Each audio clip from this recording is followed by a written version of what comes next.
Welcome, everyone. This is your friend, the DN WhatIf 2.0, here with another exciting fanfiction.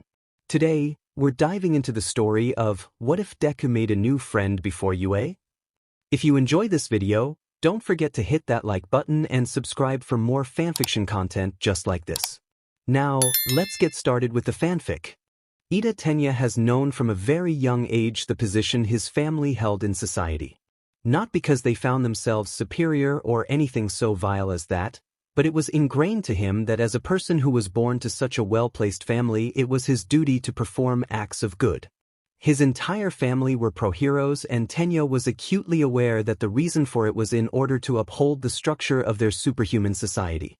The Ida group was widely known as heroes who were reliable and friendly towards all no matter where they came from. A hero was person society looked to lead them, and a leader's purpose was to serve as well as protect the people who held them up. Tenya always admired that his older brother Tensei seemed to embody all the qualities of a fine hero.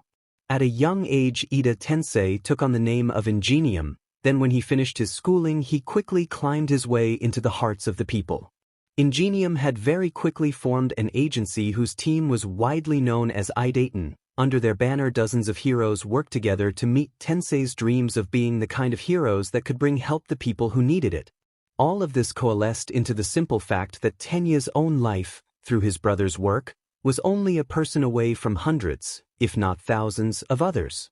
So when he was 9, Tenya wasn't too surprised when Tensei came home beaming with the declaration, "Today I worked with a hero named Gran Torino and he introduced me to All Might's son. He doesn't have any friends, so if I get the chance I'd like to introduce him to you too." Tenya smiled brightly and felt an uncontrollable surge of excitement as he cheered, "If someone as awesome as you likes them, they have to be cool." And that had been that. Or so Tenya thought. Because Tensei never introduced him to the #1 hero's son, and Tenya simply figured that things changed. Heroes were busy people, and sometimes plans just never managed to work out. As far as Tenya is concerned, the son of the #1 hero lives on a different planet from him. Sure, he spied a few ridiculous and highly disrespectful front-page articles when he was in shops or scrolling through news stories online. But other than those things, Tenya has no reason to be aware of the other boy. He's busy enough as it is training himself to become a hero worthy to be called the brother of Ingenium. There's no time to completely debase himself with such drivel disguised as news. Tenya is more inclined to busy himself with schoolwork rather than not, so the closest thing he has to friends is the book club at his middle school. Except he wasn't really inclined to go to the arcade with them after school due to his training regimen. In addition to that, on his rest days he's more eager to spend time with an off-duty Tensei.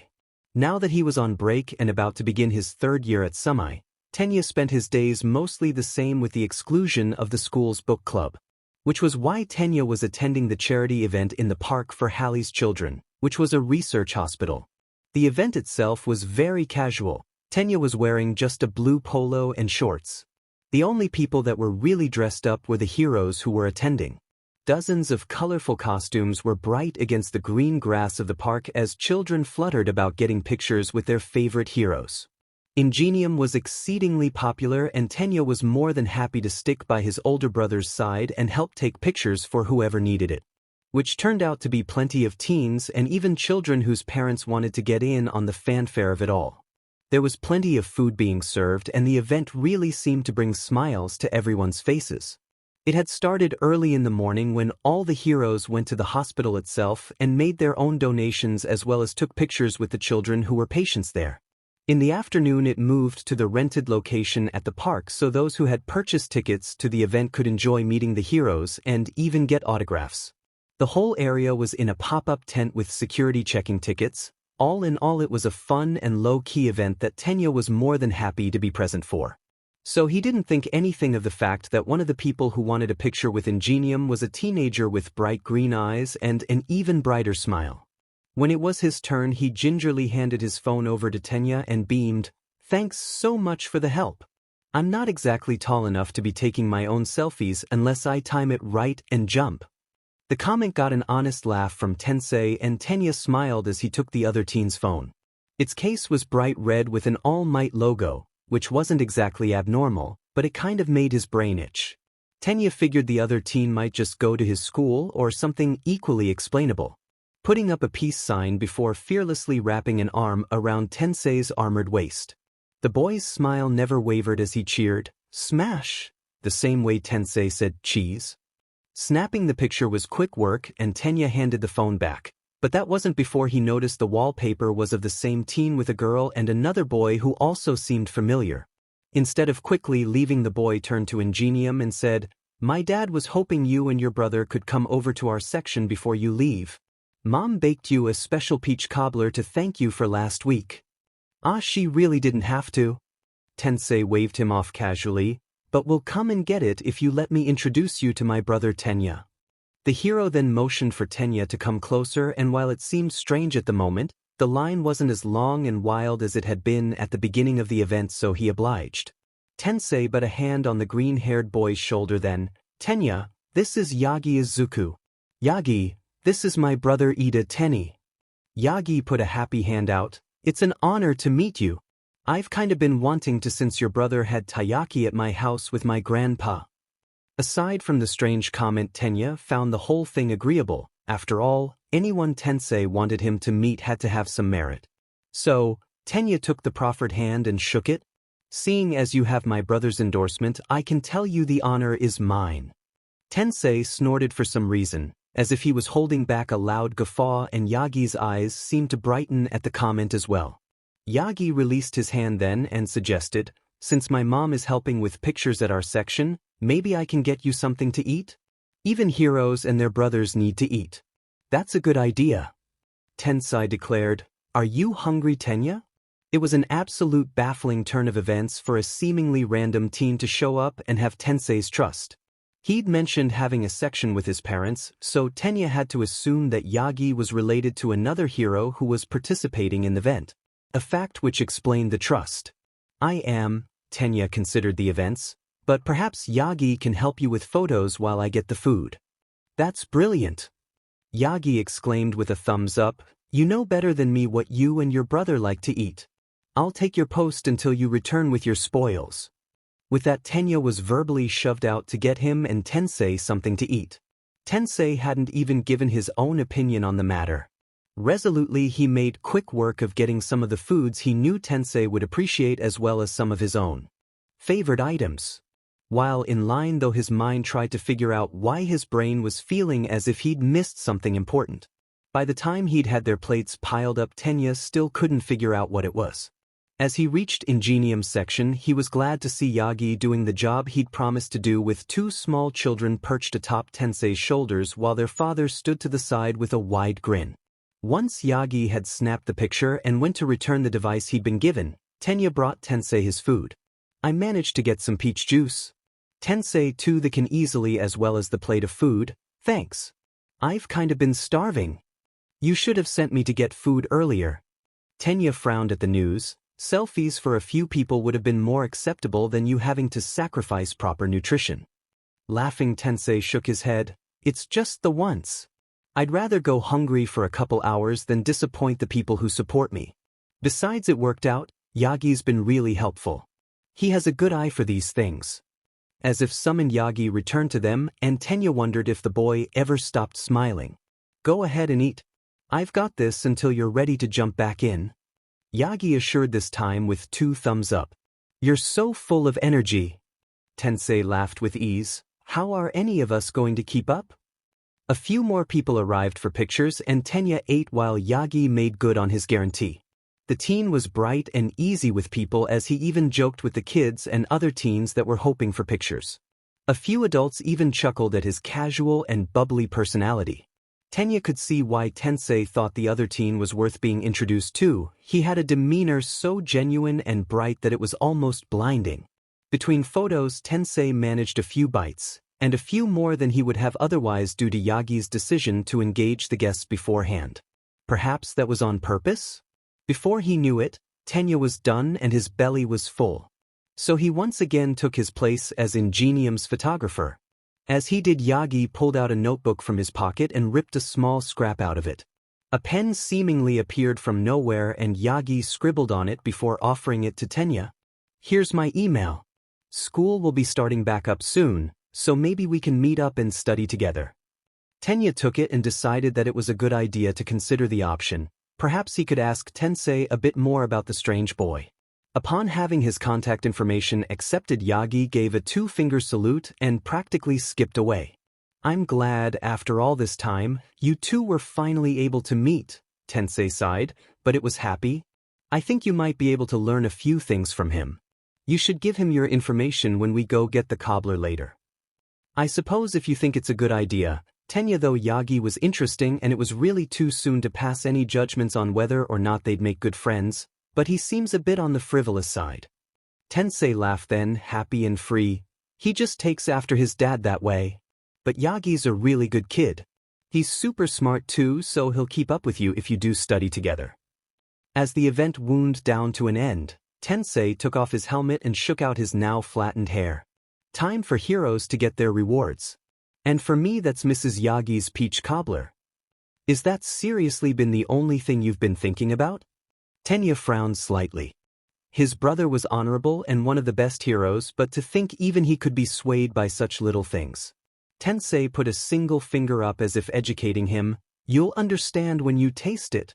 It's unlike anything you've ever experienced. She even makes one with oranges and marmalade. That honestly sounded tempting to him, but he privately thought if any of his fans saw Ingenium like this, they would have field day. Tensei's eagerness was like that of a child who was told they could go to a toy store and pick whatever their little heart desired. It was a strange sight to behold. Since the tent was empty save for the heroes and those who represented Hallie's children, Tenya figured his brother was affected from the long day and his eagerness was exaggerated due to the fatigue. Together they wove their way through the sections of the tent. Tenya happily followed his brother as the man waved to other heroes and made small talk with those his team worked with regularly. But as they moved, Tenya couldn't help but notice the divide-off lots getting larger and larger, as if they were expecting more traffic in those areas. His eyes widened as they landed on the sign declaring a now deconstructed booth was previously occupied by the number 11 hero Ryukyu. A few booths down, Best Jeanist was still helping his sidekicks clean up, and Tenya was beginning to think they'd made a wrong turn until Yagi's voice rang out clear. Mom, Mr. Ingenium is here with his brother. Tenya's head whipped around towards the voice, and suddenly he felt a wave of surprise rock through him. In front of them, at the very end of the row in what was easily the largest booth, stood the number 1 hero, All Might. Next to the hero, Yagi was carrying a large decorative pillar over his shoulder, and when he placed it down, the thing made a clear, thudding noise. A soft woman who was taller than Yagi but still much smaller than All Might turned to them and gave a gentle smile. I'm so glad you were able to come. If I'd known Isuku was going to go get your picture, I'd have sent him with the cobbler. It's not a problem, Mrs. Yagi. Tensei replied as All Might approached them and offered a hand, which was quickly taken and given a shake. What a wonderful turn of events. All Might's smile was far more blinding in person than Tenya thought it would be. It outshone even Yagi. If the teenager was a ray of light, then the number 1 hero was the sun itself. I'm pleased you were able to introduce my son to your brother. All Might continued. We've just settled in, and since school hasn't started, he's really looking forward to making brand new friends. It was my pleasure. Tensei laughed and gestured to Tenya. This is him. Little Ida Tenya. Great to meet you. All Might's voice was booming and enthusiastic as he then shook Tenya's hand in a gentle but firm grip. I hope you and Isuku become good friends. Tenya felt starstruck and his eyes had to show it as it overflowed when he said, It's an honor to meet you, Mr. All Might. And I too hope Yagi and I get along.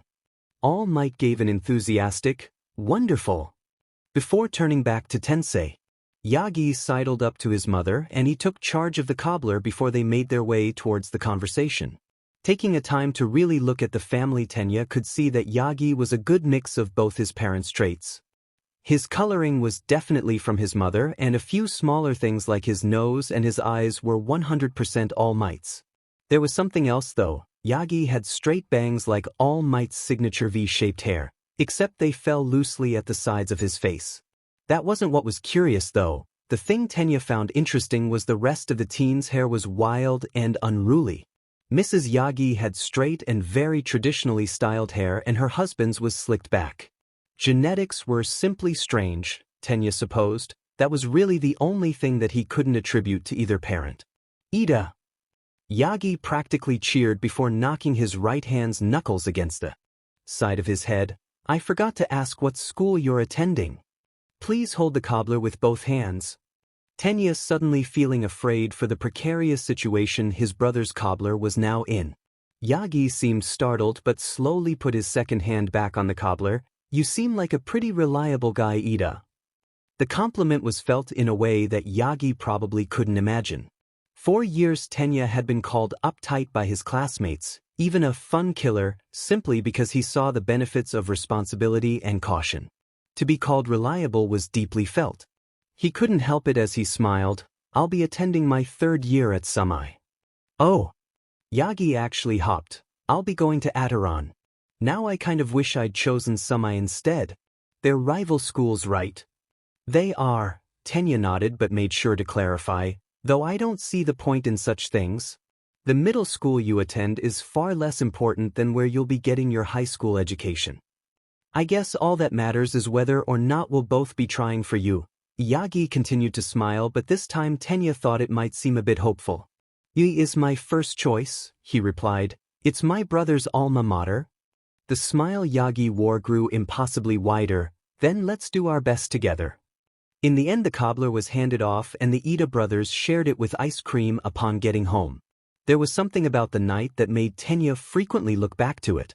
Perhaps it was because that night felt like it marked the point when things truly began.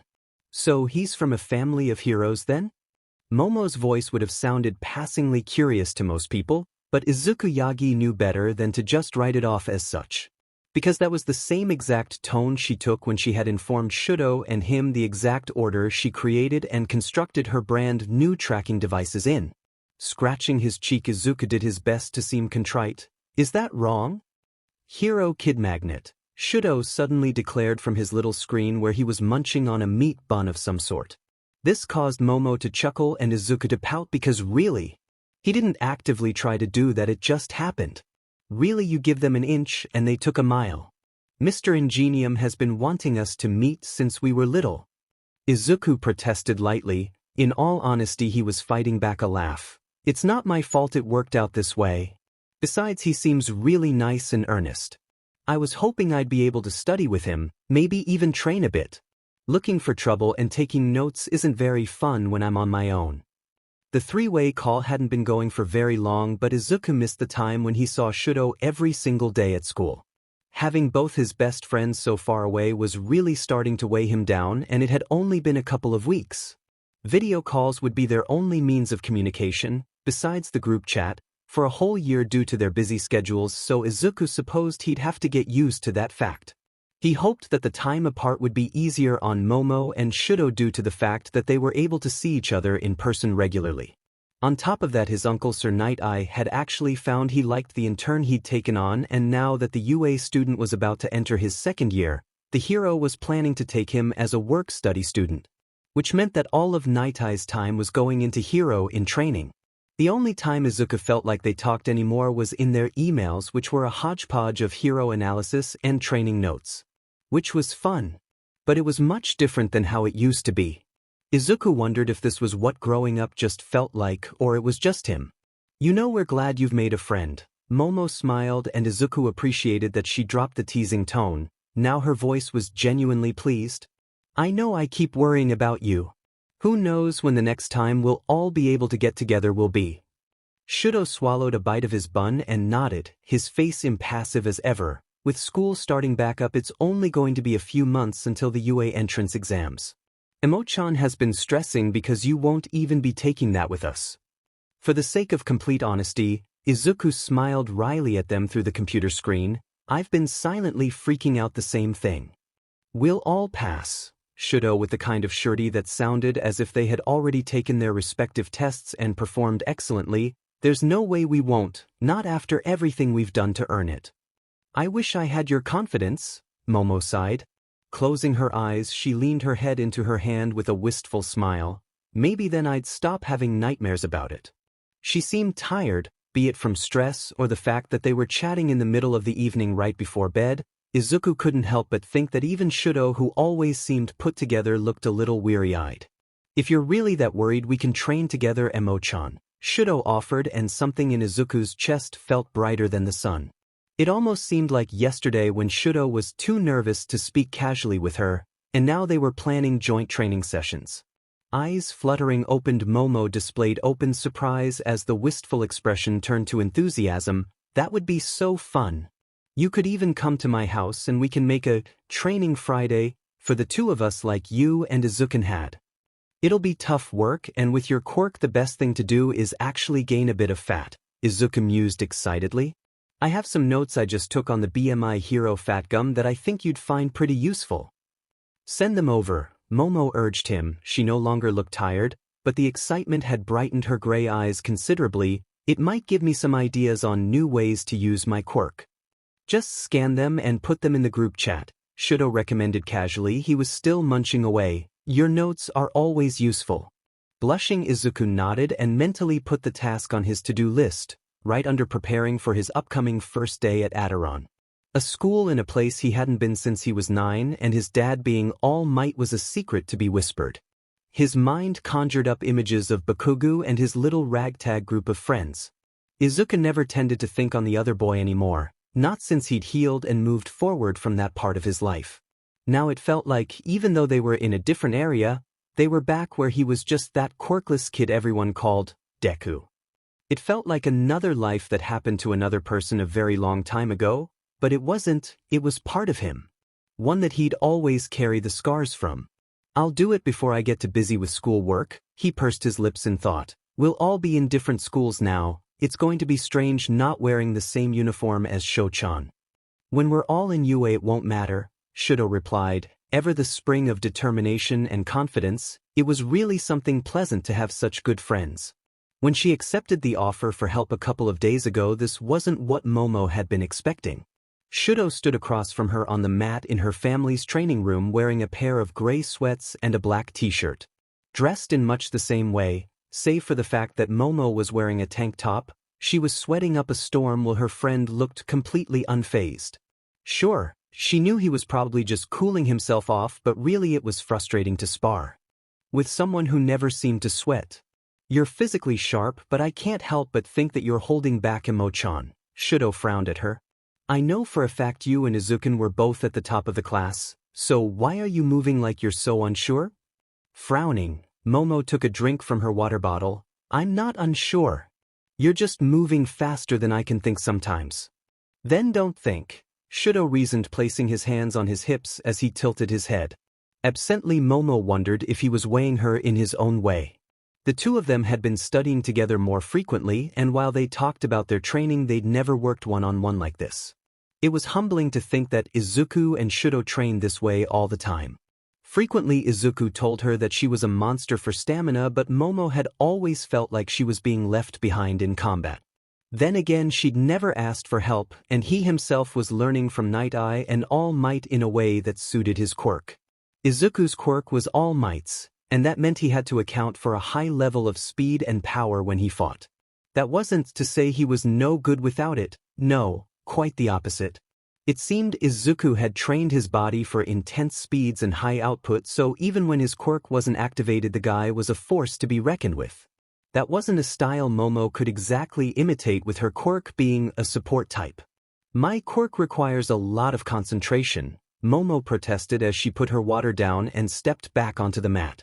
This was something she'd told both Shudo and Izuku frequently, and while the latter had taken it in stride, it seemed the former wasn't so keen on doing so. Getting into fighting position, Shudo replied, then you'll need to keep working at it until the most important creations are second nature. Momo moved so that she too was in a fighting stance. Do you know how much energy that would burn? I'd be starving after only a few minutes. Once more her friend tilted his head, but this time it was forwards. The gesture carried with it an overwhelming feeling of, there's a way to fix that, which led her to groan in frustration. Quickly Shudo swung a left hook and Momo ducked as she did her utmost to move on instinct. As she sprang up, Momo lunged forwards to deliver her own strike. Together they moved in what was almost a dance. Striking, dodging, and blocking one another. Shudo would kick and Momo would block with her shin or even cross her forearms to prevent him from hitting her chest. As for her, she'd frequently find her blows caught by him. Shudo had a habit of catching a kick and shoving you to the ground that she found frustrating. No matter what though, it always seemed that he was faster as they circled each other on the mat and took turns exchanging blows. Unlike Shudo and Isuku, Momo may not have been trained by the top two heroes, but she had put in plenty of hard work. So she watched him and did her best to calculate where Shudo was planning to strike next before doing her best to dodge or block the strike, depending on what was optimum. She couldn't even begin to imagine trying to create something as they sparred, and the fact was that she was starving already after only about 30 minutes of their back and forth.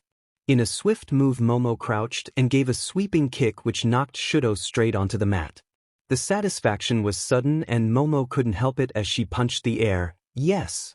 Shudo smiled from his place on the ground. He didn't even balk as Momo gave him a hand back up onto his feet. Next time you should try making some of your dolls while we fight, Shudo suggested as he moves to get a drink of his own water. Rolling her eyes, Momo replied, I already told you dash. You're going to have to be capable of doing it in a real fight. Shudo interrupted her, and the shock of such rudeness from her normally polite friend had Momo at a loss as he turned to her. His eyes were intense in a way she'd never seen before. As your friend, I can't allow you to not do something because it's too hard. His tone was practically scolding, but there was a real desperation deep inside of it that she recognized from years of knowing him. I can't bear to see you holding yourself back like this. It's so frustrating. Ever since Isuku had sent them that file a few days ago, Shudo had been quiet in the group chat.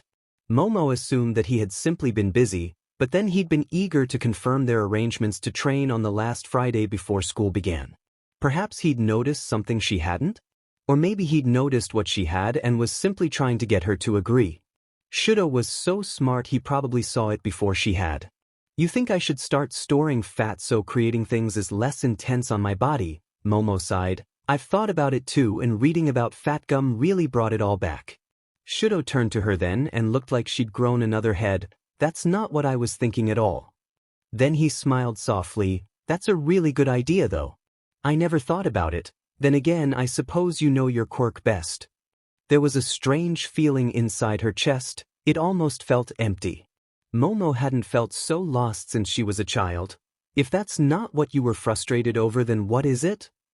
I was just dash, Shudo sighed. I just know you could be so much faster if you stopped thinking so much. I can practically see it on your face every time we spar. You're running the numbers, but sometimes you just have to move. I can't rush that. You just have to learn from practice. You can help me get it down though, Momo smiled back. And if I do store a little fat, it will make it easier. I'll have more raw material to work with, and that means less worrying how many things I can make. Taking a breath, Momo made her request. Please help me become a better fighter, Shochan. You'll probably regret asking. Shudo sighed, but he was still giving her a small grin. I won't.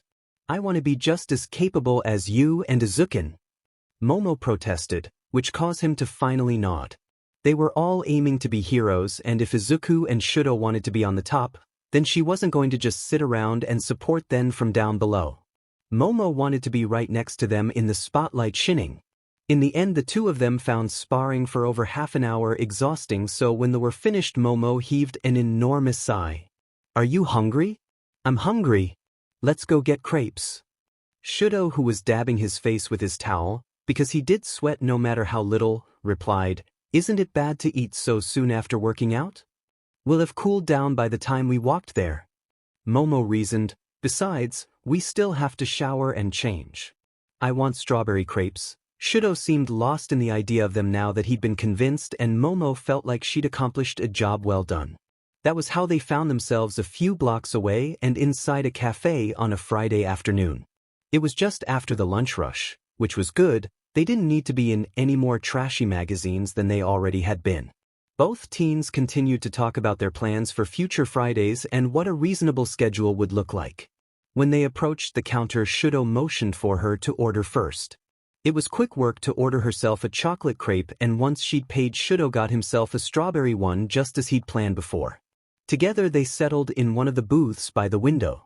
It was silent as Momo ate her treat. Through the tears, Inko gave an honest-to-God laugh. Why do you have to be so sweet? It's because I love you, Toshinori replied softly, and for you, no matter what happens, I'll do my best to always be here.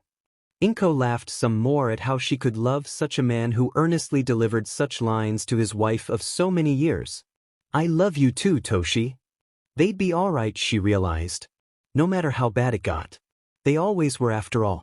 Everything had to be perfectly in order. What proper host failed to anticipate their guest's desires? A poor one, that's who. Tenya made count once, twice, then 3 times of all the snacks and drinks he'd arranged for the occasion. Charcuterie was an excellent choice if he did say so himself. The meat would be good for protein and the cheese was excellent calcium and fat replenishment. Of course, he also had crackers prepared on the side along with sliced apples. To drink there were ice-cold cans of orange juice as well as water waiting in the fridge. All of this was set up in a way that it wouldn't interfere with the space that Tenya had prepared for their books and papers to be when they were studying. Examining the arrangements he'd readied, Tenya found that it would no doubt cater to the needs of his guest. The one that was set to arrive at any moment. A loud whistle cut across the sitting room and Tenya pivoted on his heel to face its source. Tensei stood in casual clothes with his hands on his hips. The smile he wore was wry as he too took in the display. This is impressive, Tenya. Are you sure you're not overdoing it just a little though? Tensei didn't actually seem upset, but Tenya could see that his older brother was rather surprised. With a swiping gesture, Tenya replied with his reasonable explanation, "We'll need food to keep our minds sharp. With both of us having training regimens befitting heroes in training, there's no doubt we'll need more than your average teens. On top of that, don't you think I should be hospitable? It's not about Yagi being All Might's son, but about the image we need to maintain as members of the Ida family." Tensei smiled then, it was soft and familiar as he replied, "But do you really need to be in your school uniform? You're home, he'll probably feel more comfortable if you're dressed a bit more casually. This is a study session, not a social visit." Tenya shook his head and gestured with his palms out, "And Yagi will be arriving directly from Ataran." Chuckling a bit, Tensei nodded, "Well, I guess I should trust your judgment on this kind of thing." With that, the bell rang indicating they had a visitor at the gate. Tenya made to get it, but Tensei stopped him with a gentle hand on the shoulder before saying, "You just hold up in here, I'll get it. I'm sure he's just as eager as you to get to it, but I'm still in charge of you too." Not being able to dispute the logic and wisdom of that, Tenya agreed to the proposition.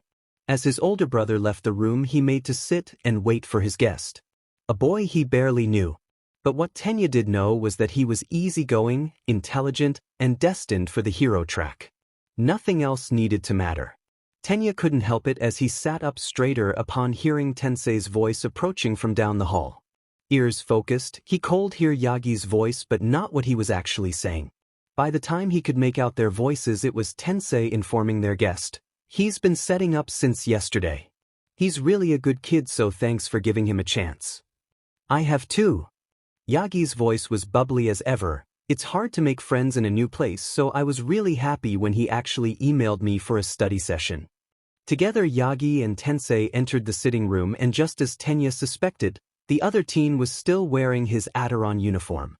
It was a traditional Japanese uniform suit in the color of white with golden trim. The school crest was stitched onto the left BRST and the entire ensemble was in impeccable condition. As soon as they entered, Yagi turned a bright smile to Tenya. "Wow. This all looks so amazing.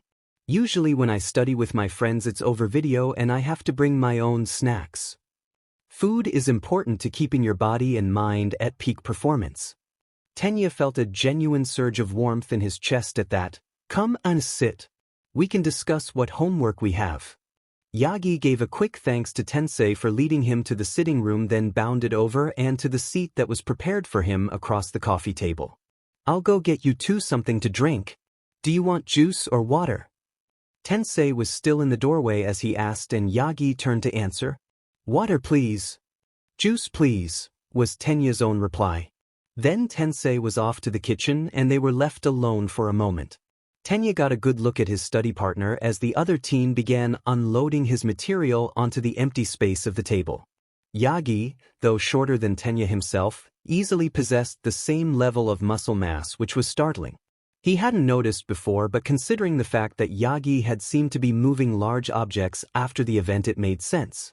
So, I think it will be better if we get to know each other a little before we start. I'm Yagi Isuku.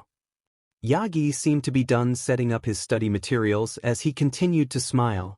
You can just call me Isuku though. I have my father's quirk and my goal is to enter the hero course at UA. What about you? As you know, I'm Ida Tenya. There was a moment where Tenya wondered if he should mirror the offer and decided that if Yagi was giving him the option, then it would only be polite to return the favor, right? First, you may call me Tenya, though I don't believe I'll be comfortable calling you by your first name so soon. Second, my quirk is Engine, and it's a variation upon the standard Ida speed quirk. The location of my mufflers are my legs. Lastly, I too aim to enter UA, though not on recommendations. With a mighty clap Yagi practically trilled, I plan on taking the entrance exams too. Maybe we'll be able to take them together. Especially since my other friends are going to be getting recommendations, it would be neat to know someone there. Tenya took a breath and really let that sink into his mind. It painted a picture that was a virtual marvel. UA's recommendations exam took place a week before their normal ones. Those exams were attended by the most elite children of heroes, relations thereof, or teens whose quirks were so outstanding they'd been noticed by a pro within their social circle. To be told that All Might's son was choosing to take the regular exams indicated that he was the kind of person who refused to be seen as getting any sort of free ride anywhere. On top of that, Yagi had just admitted to inheriting All Might's impossibly amazing quirk.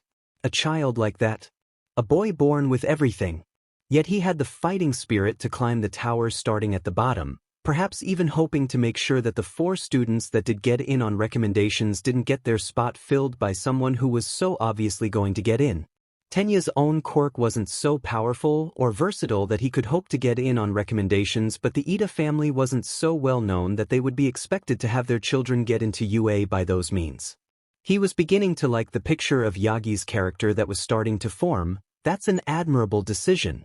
It would be good to have someone you know there, though we would have kept from helping each other if the opportunity arose.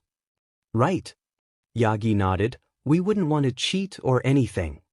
Tensei arrived with their drinks and a have fun, which signaled that they could begin snacking and working through their study material. First, Yagi was invaluable as he helped Tenya with his English homework. Apparently the other boy was fluent and had actually spent a little time in America. My dad has a friend there and I was able to meet him a few years back, Yagi explained. It was only a summer, but since he'd lived there for a while after school, he wanted to make sure I was fluent too. Really, it was to be expected of someone so internationally renowned as All Might. As for Tenya, he was the one that took the lead when it came to their pre-quirk section of history. Yagi seemed to have a decent enough grasp of the popular culture, but when it came to the economics or political side, he was a bit sparse on the details. Yagi cracked an occasional joke, and Tenya was happy to find himself content to discuss the application of comic books ethics upon the dawn of quirks. Law enforcement in some countries was so bad it went through a complete breakdown of structure when quirks showed up. Ida looked as if he was chopping the air as he explained the massive breakdown of the security structure. America was so atrocious that heroes all but took over for a PRD of time before their system was overhauled by the people. Nibbling on a combination of cheese and meat, Isuku listened carefully to his views. He hated to come to someone with ulterior motives, but this was important. He'd known Momo since he was 9 years old. Then Shudo, well, he'd been this nervous trying to befriend Shudo too. Now he had to calm his nerves and just pay attention to the kind of person Ida Tenya was. This was, for lack of a better term, a friendship interview. The next time Isuku had a video call with Momo and Shudo, he'd have to be able to answer all their questions about Ida. And then, they would have to decide if they wanted to actually meet him. Because Isuku wasn't going to force anything on anyone, Ida would then have to decide if he wanted to meet them. It was all so complicated in his head. But Isuku was really starting to like Ida. The guy had just gone all in and said he could call him Tenya. That kind of gung-ho attitude was rare and pretty great. But that didn't mean everyone would get along if they met. Though he knew Shudo and Momo would try. They'd said as much about each other, and Izuku was kind of absurdly lucky the two had actually hit it off so well. Now though he was left hoping that the same miracle would happen again, because the two of them had finished their homework about 15 minutes ago and Ida was still talking about the collapse of law enforcement. In Japan and other countries with gun control the transition was a little better, but quirks really brought chaos across the globe. Ida continued and Izuku interjected as politely as he could. That part one remember. I know Japan had a harder time with the acceptance of mutation quirks though. There are even extremist groups out there to this day who believe in the purity of the human form, and others such nonsense. Right. Ida put his hand out as if he were actually handing it to him. It's a shame really, that society has changed so much and yet so little. Izuku was readying himself to reply when Ingenium appeared in the doorway and announced, "It's getting pretty late, I don't want your parents worrying about you being out so late." Oh. Izuku realized that it was in fact reasonably late and he should have probably left when they'd finished studying. There was only a couple crackers left and maybe 2 apple slices, but he was actually getting hungry again. Right?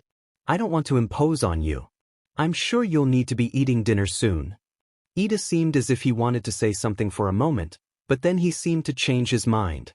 That meant it was up to Izuku to do this, so he turned to his new potential friend and smiled. If you want, we can hang out after school sometime. Maybe we can meet up at the shopping center near Tetsuin Station and go to one of the arcades. That sounds reasonable, Ida nodded. We'll of course be studying together again sometime. Right. Izuku nodded and felt comfortable with the potential arrangements made. Then he stood so he was speaking to both the Ida brothers as he gave a respectful bow. Thank you for your hospitality. I've had a really good time and look forward to seeing you again. We look forward to having you again. Ingenium beamed, seemingly pleased by how everything turned out.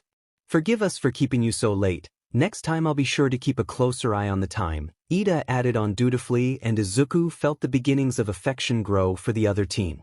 After their goodbyes had been said, Izuku was walked out of the door. As he waved and made his way out of the gate, he considered the whole thing a roaring success. Ida Tenya was an interesting fellow he'd love getting to know, and Ingenium was just as cool as he always seemed in his press pieces.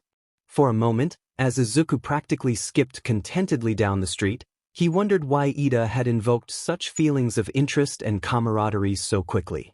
There was something about the other teen that just inclined Izuku towards him. Perhaps it was the strict but earnest disposition? It was much like Sir Nitai's own rigid way that was tempered by the man's appreciation for comedy and laughter. Whatever it was, it had Izuku thinking deeply the entire way home. As the sun was setting, Izuku's bus dropped him off in the neighborhood he was doing his best to begin calling his own. It was strange to be living somewhere that wasn't Tokyo, with its familiar sights and sounds. A place that still invokes such strong sense memories of his childhood that at times it left him breathless. Feet hitting the pavement in a rhythm, he looked forward to the days to come. School had just started and it was about 10 months until the UA entrance exam. Things were moving and it felt like small loose bits of his life were beginning to fall into place. He opened their front gate and spared a glance at the plaque on the pillar that simply read Yagi before he entered the front courtyard. The path to the door was longer than the one at their Tokyo home, but it was much shorter than the Yairozes. The whole world seemed quiet, which made sense. Evening was creeping in and the only sound to be heard was that of the insects fluttering through the trees. Swinging the front door open, Izuku broke the calm. "Here I am." From the sitting room just off the side of the entryway, his father's voice called back. "Just in time. Hero watch is about to start." Slipping off his shoes, Izuku placed them gently on the small shelf his mother had placed by the doorway. "I'll be right there. I just have to put my bag away." Without running, Izuku rushed through the hall and towards the rear of the house where the bedrooms were and tossed his bag as well as his jacket onto his bed before rushing back around. By the time he reached the sitting room again, Hero Watch's logo was playing with their theme. Almost fluidly, he tossed himself onto the corner of the couch so that he was sitting right next to his dad, who was in an armchair. "How was your study session then? Make a new friend?" His dad's voice was curious, but it didn't contain any particular eagerness. It was the same tone he always used when asking Izuku about his. Turning to look at his dad, Izuku thought for a moment about his reply. "I don't know. I don't want to rush into being friends with someone just because they want to be a hero and they're related to one. But he has a good heart and a steady foundation of beliefs, so I think we'll have to hang out a bit more before I can really tell. Maybe after a day at the arcade, or maybe even window shopping. That makes sense. The man smiled, and it was small compared to the one All Might sported at all times, but it was real. You know, I'm really proud of you. At your age, the only thing I was doing was chasing after my predecessor. I didn't have any friends to speak of. Being quirkless was a lot less difficult because it was more common, but I still didn't have the kind of people like you do. It's something that's all your W, and it makes me feel like I have to worry just a little bit less about you. The words meant substantially more than Izuku could really process. At the moment there was a burning sensation in his chest and throat that made him want to throw his arms around his father and simply cry. But there was a very alert section of his brain that latched onto a certain set of words and didn't let them go. Which was why when he opened his mouth he didn't say a thank you or cry. No, Izuku said, "What was your predecessor like?" For a wild and practically inconceivable moment Izuku thought his father was going to bolt straight up out of his chair and stomp out of the room. As it stood, the man clamped his hands down hard on the armrests and clenched his teeth almost audible. A few beats of silence echoed through the room as the television announced that their program would be starting soon. The moment wasn't long at all, but it was lengthy enough that Izuku was beginning to regret asking the question. Finally his father spoke. His words were slow and deliberate as he said, "We had our disagreements, you know. Nana, that was her name, Shimura Nana. She had a different set of beliefs on certain things." With a heavy sigh the man shook his head and then turned his gaze fully to Izuku. His blue eyes were piercing as he declared, "I guess what I'm trying to say is that while we disagreed on some things we agreed on most. My predecessor was a remarkable woman who taught me that to smile, even though you were terrified on the inside, was the mark of a true hero. It was her belief that only the strongest were able to smile through adversity." Taking a deep and grounding breath, Izuku allowed the information to flow through his mind, and he very carefully stored it close to his heart. "She sounds like she was an amazing hero." Izuku smiled and let the warmth he felt towards his father's gently words show. Nodding, his father replied, "You'd be right." He wasn't sure if it was Izuku's own brand of strangeness that was beginning to influence him, but Todoroki Shudo began thinking of his goal to help Momo improve her practical abilities as a secret mission the moment he sent Izuku a text about it outside of the group chat. "Shudo, I need your help with something." "Izuku, I feel like you're about to tell me a dark secret." "Shudo, Sigmund." "Izuku, Shochan, I haven't gotten a text from you outside of the group chat since we were 13. "Shudo, that's fair." "Izuku, oh, I'm dying of curiosity over here." "Shudo, Emo-chan is trying to improve her combat abilities and reaction times so that when she uses her quirk in a fight she's not wasting time thinking too much. I need help making a regimen from her, and I was wondering if I can see the one from Hell." "Izuku, first off, the regimen from Hell was specially designed for my body by Dad. Second, it's called the All-American Dream Plan, and I don't appreciate you guys continually disrespecting my culture. Shudo, we can adjust it for her and shut up about your culture. I'm pretty sure you're not even 1/4 American, and All Might dyes his hair." "Izuku, take that back." Degree. His hair is naturally blonde, thank you very much." Attachment, All Might All-American Dream Plan, Small Might Edition scans.pdf. "Shudo, please tell me he's the one who called it the Small Might Edition." "Izuku, keep talking, I know your weaknesses." Giving a small chuckle, Shudo sent a quick thanks to his friend for the plan and promptly downloaded the attachment containing the workout and meal plan. It's not like they were conspiring really, because the two of them were just working together in order to help Momo reach the goals and dreams she'd set for herself. Sure, it felt strange to be talking about her in a roundabout way outside of the group chat, but really they didn't need to be cluttering the thing up with their plans. No, Shudo thought as he looked at the notes he and Momo took on her regimen just the week before after eating their crepes. This was less something nefarious and more of a surprise. Once the PDF was downloaded, Shudo opened it up on his phone and frowned. A strange feeling crept over him as he saw the intense regimen that Izuku had undergone as a summer crunch. Sure, he'd known it was intense, and while he knew it was probably insane, he didn't think it was this bad. Shudo had to press the heels of his palms into his eyes to keep himself from groaning aloud. For all that was good and holy, Izuku's sleep schedule was even mapped out. But for all its intensity, Shudo could help but smile as he saw a little shooting star that was rather clumsily drawn next to the rest days with a scribbled-in note that said, "Time to play hard with your friends." The entire regimen was crafted with love and care that wasn't the kind that came from obsession and greed. There was little notes like that all over it, and it showed that All Might crafted it for a beloved son's success and nothing else. Endeavor would never had spaced out extra time for friends. But here there was times set for all of them to hang out. Even their video study sessions had been taken note of with a little laptop drawn next to it in a rather cute style.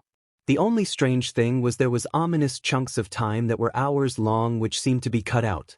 Only a little palm tree etching was provided as information for those missing times. Shudo checked their texts and frowned as he found that Izuku didn't take the initiative as he normally did to fill in the gap. Shudo, alright, what's with all the time slots marked with the palm trees? Izuku, it's a secret and not actually useful to Momo. Shudo, that just makes me even more curious.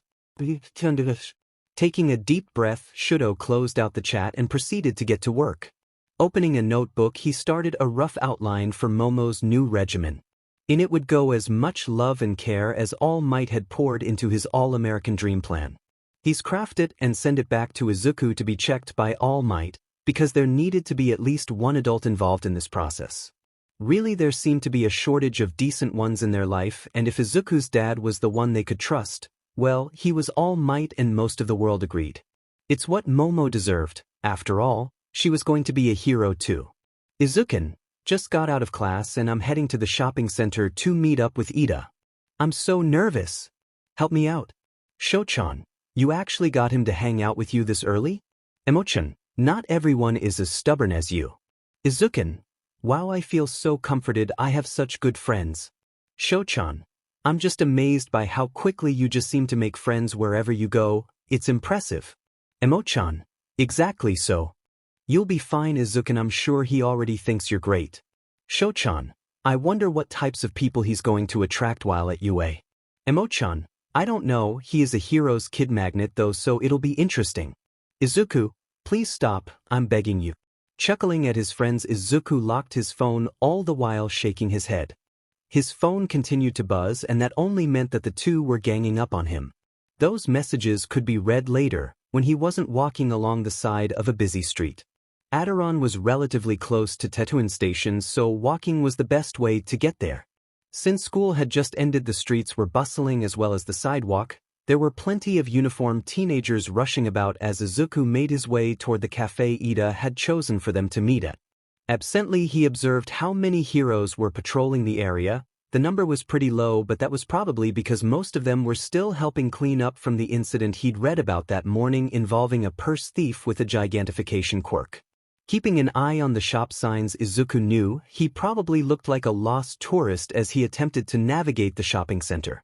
It was a place he'd only come to a few times before school started, and even then it was to help his mother with the grocery shopping.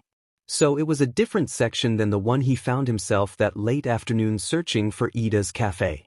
He was actually in the middle of checking his location when, boom, an explosion sounded from an alleyway just down the street from where he stood scrolling the GPS on his phone. The noise was piercing and caused him to jolt. Years of training kicked in as Izuku's head swiveled and found the source of the noise when, boom, it sounded again, this time even more ear-shattering than the previous. This time, though, a large sludge-like villain came pouring out of the alley and the explosions kept coming. It was then that people began screaming. Fire. It was everywhere in an instant as the giant blasts sounded continuously. Shoppers were fleeing from the sudden chaos, and Izuku moved to join them when he heard the screaming of a small child. Pivoting on his heel, his eyes instantly found a small girl crying as the crowd rushed past her. Quickly he pushed against the crowd and scooped the girl into his arms with a smile. It's all right. I've got you. Desperately, the child flung her arms around him and began sobbing uncontrollably. Mommy! She's in the fire. Inwardly he cursed. Izuku knew he had to get the little girl behind the quickly forming police line. Instead of showing his growing upset, he smiled broadly before rushing towards the area that had been cordoned off away from the attack. I'm sure the heroes will get here soon. Then we can see if your mommy is with one of them. Every time there was a roaring blast, the girl flinched against him as he gently held her to his chest. It was all he could do to keep her calm before handing her off to the police that had arrived first on the scene.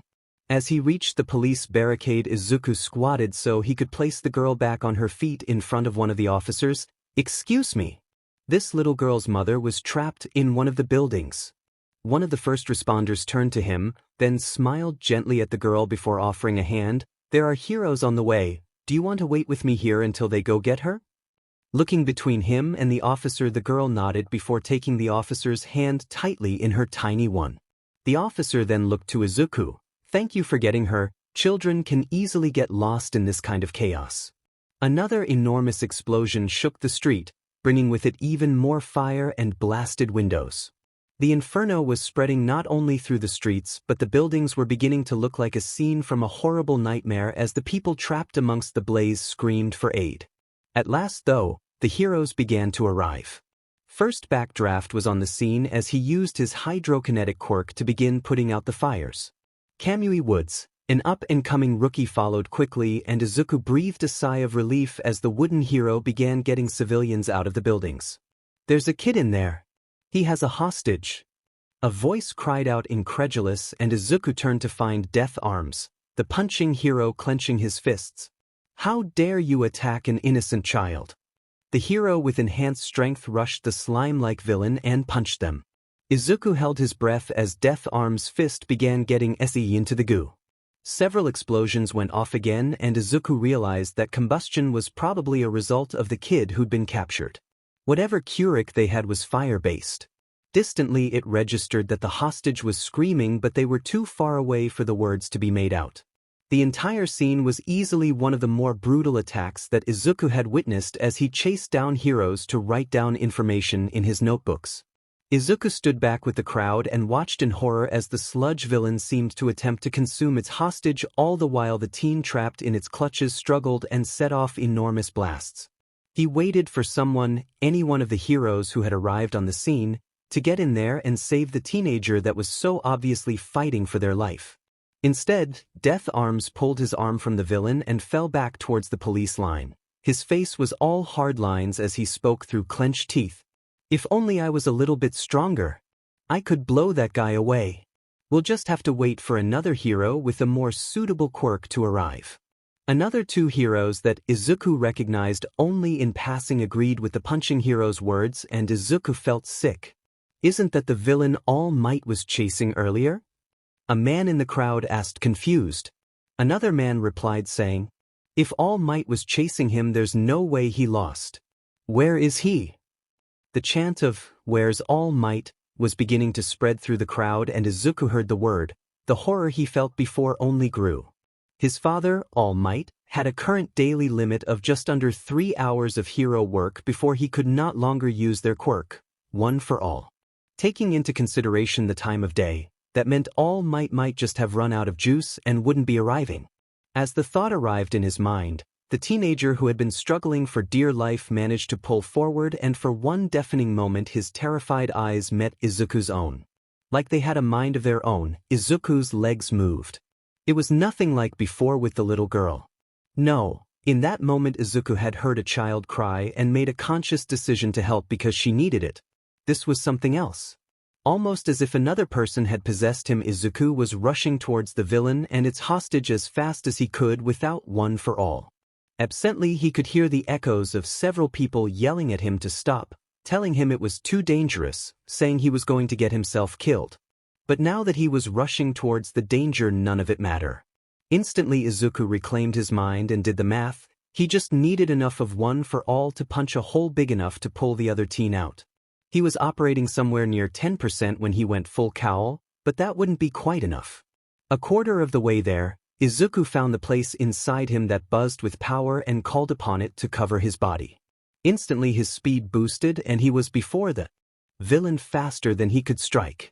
Only having one shot, Izuku pegged back his fist and focused on increasing the power in his arm just a bit more. With his eyes he aimed just next to the place the villain was wrapped around the other teen. With a single swift move he struck. In a flash his fist bored a hole the size of a small car into the goo and around the hostage, effectively separating him from the sludge villain. Clenching his teeth, Izuku smiled broadly through the pain in his right arm. He strained it, maybe even gotten a fracture. "It's all right now. I've got you," Izuku declared boldly. Within seconds he reached for the hostage with his left hand and pulled the other teen out of the villain's grasp. With as much gentleness as he could, Izuku swung the hostage around so that he was carrying the other teen bridal style. There was a rushing noise in his ears as he pivoted around and allowed the power of One for All to continue flowing through him as he sprinted once more. This time his destination was the police barricade. Everything felt like it was happening between breaths as Izuku's heart pounded in his ears and adrenaline pumped through his veins. The villain refused to allow his escape and lashed out viscous appendages out to strike them as they fled. But One for All was faster as Izuku ducked and dodged away from the attacks. While in the home stretch the sludge villain lashed out in one great move, Izuku made to dodge, but the movement jostled the teenager he was carrying just so, causing his strained arm to pulse in pain. Knowing that it had cost him, Izuku curled himself around the other boy and braced himself for the hit that never came. Instead there was a loud crash and a shadow was cast over them.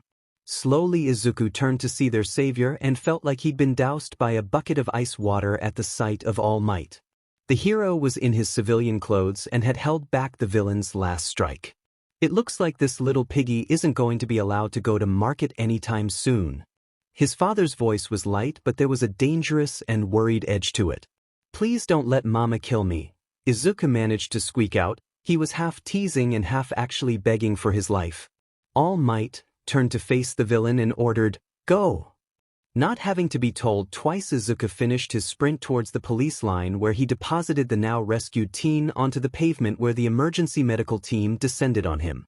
Now that they were relatively safe, Izuku couldn't help but look at the other boy and find him familiar.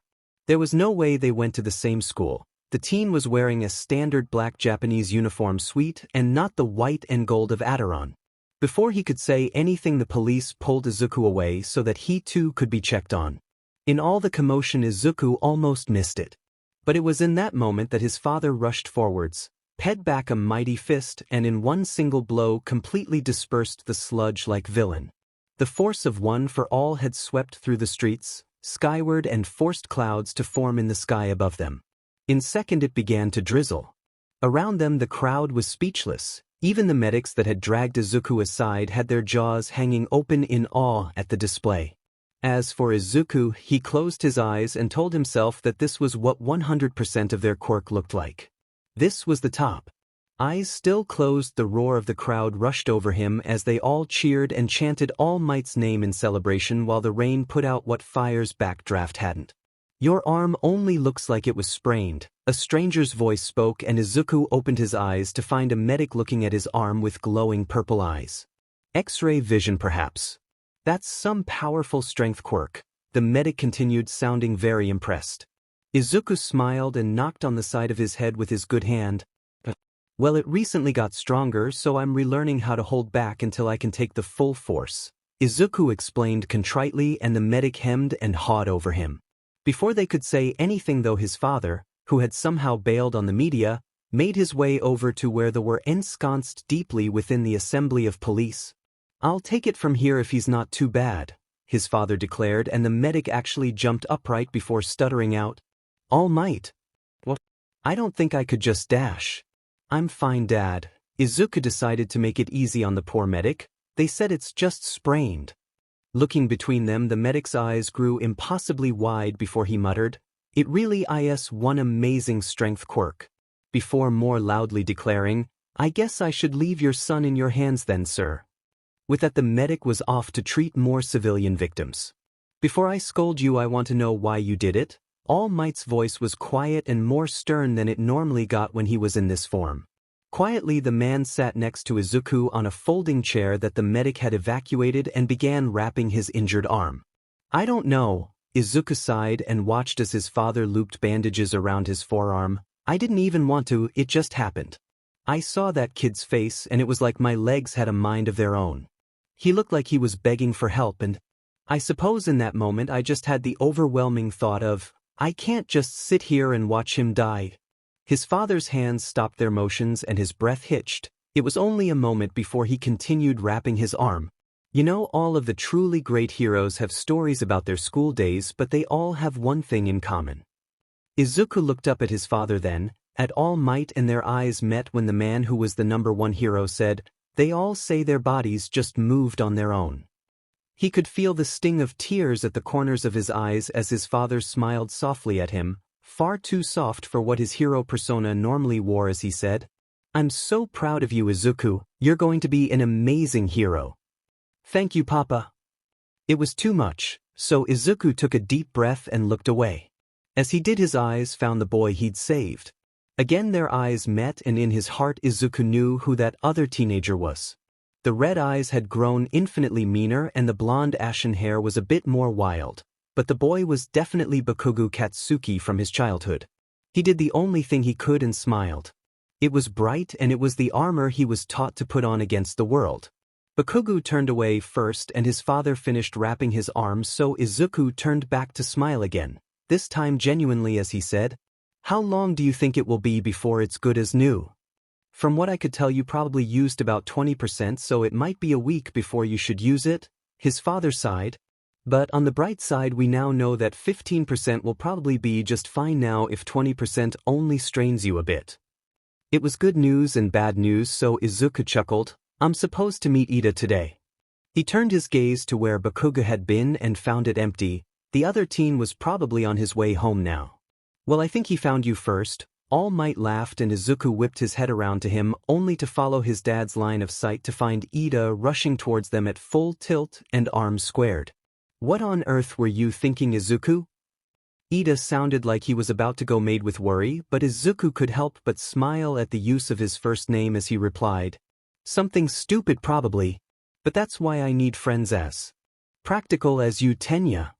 His dad chuckled into his hand and Ida seemed to notice All Might for the first time, but it didn't seem to change his mood as he gave a small nod to the hero. "I'm glad your son is safe, sir. I saw what you did and on behalf of us citizens I thank you." All Might laughed boisterously. "It's the job of a hero. But you're welcome, my boy. If you don't mind, it seems Izuku is going to have to cancel for today." "Of course." Ida nodded gravely. "I understand that these things must be dealt with." He then turned to Izuku. "I look forward to rescheduling. I must call my parents now to tell them I'm all right." "You do that." Izuku grinned easily. "And tell them I said hi." With a nod, Ida was off again and All Might shook his head. "That kid is something else. He's great." Izuku watched his new friend go. "Congratulations, my father's unquenchable hate for you as All Might's spawn is now personal," Shudo declared with more amusement than Momo personally thought was called for at a time like this.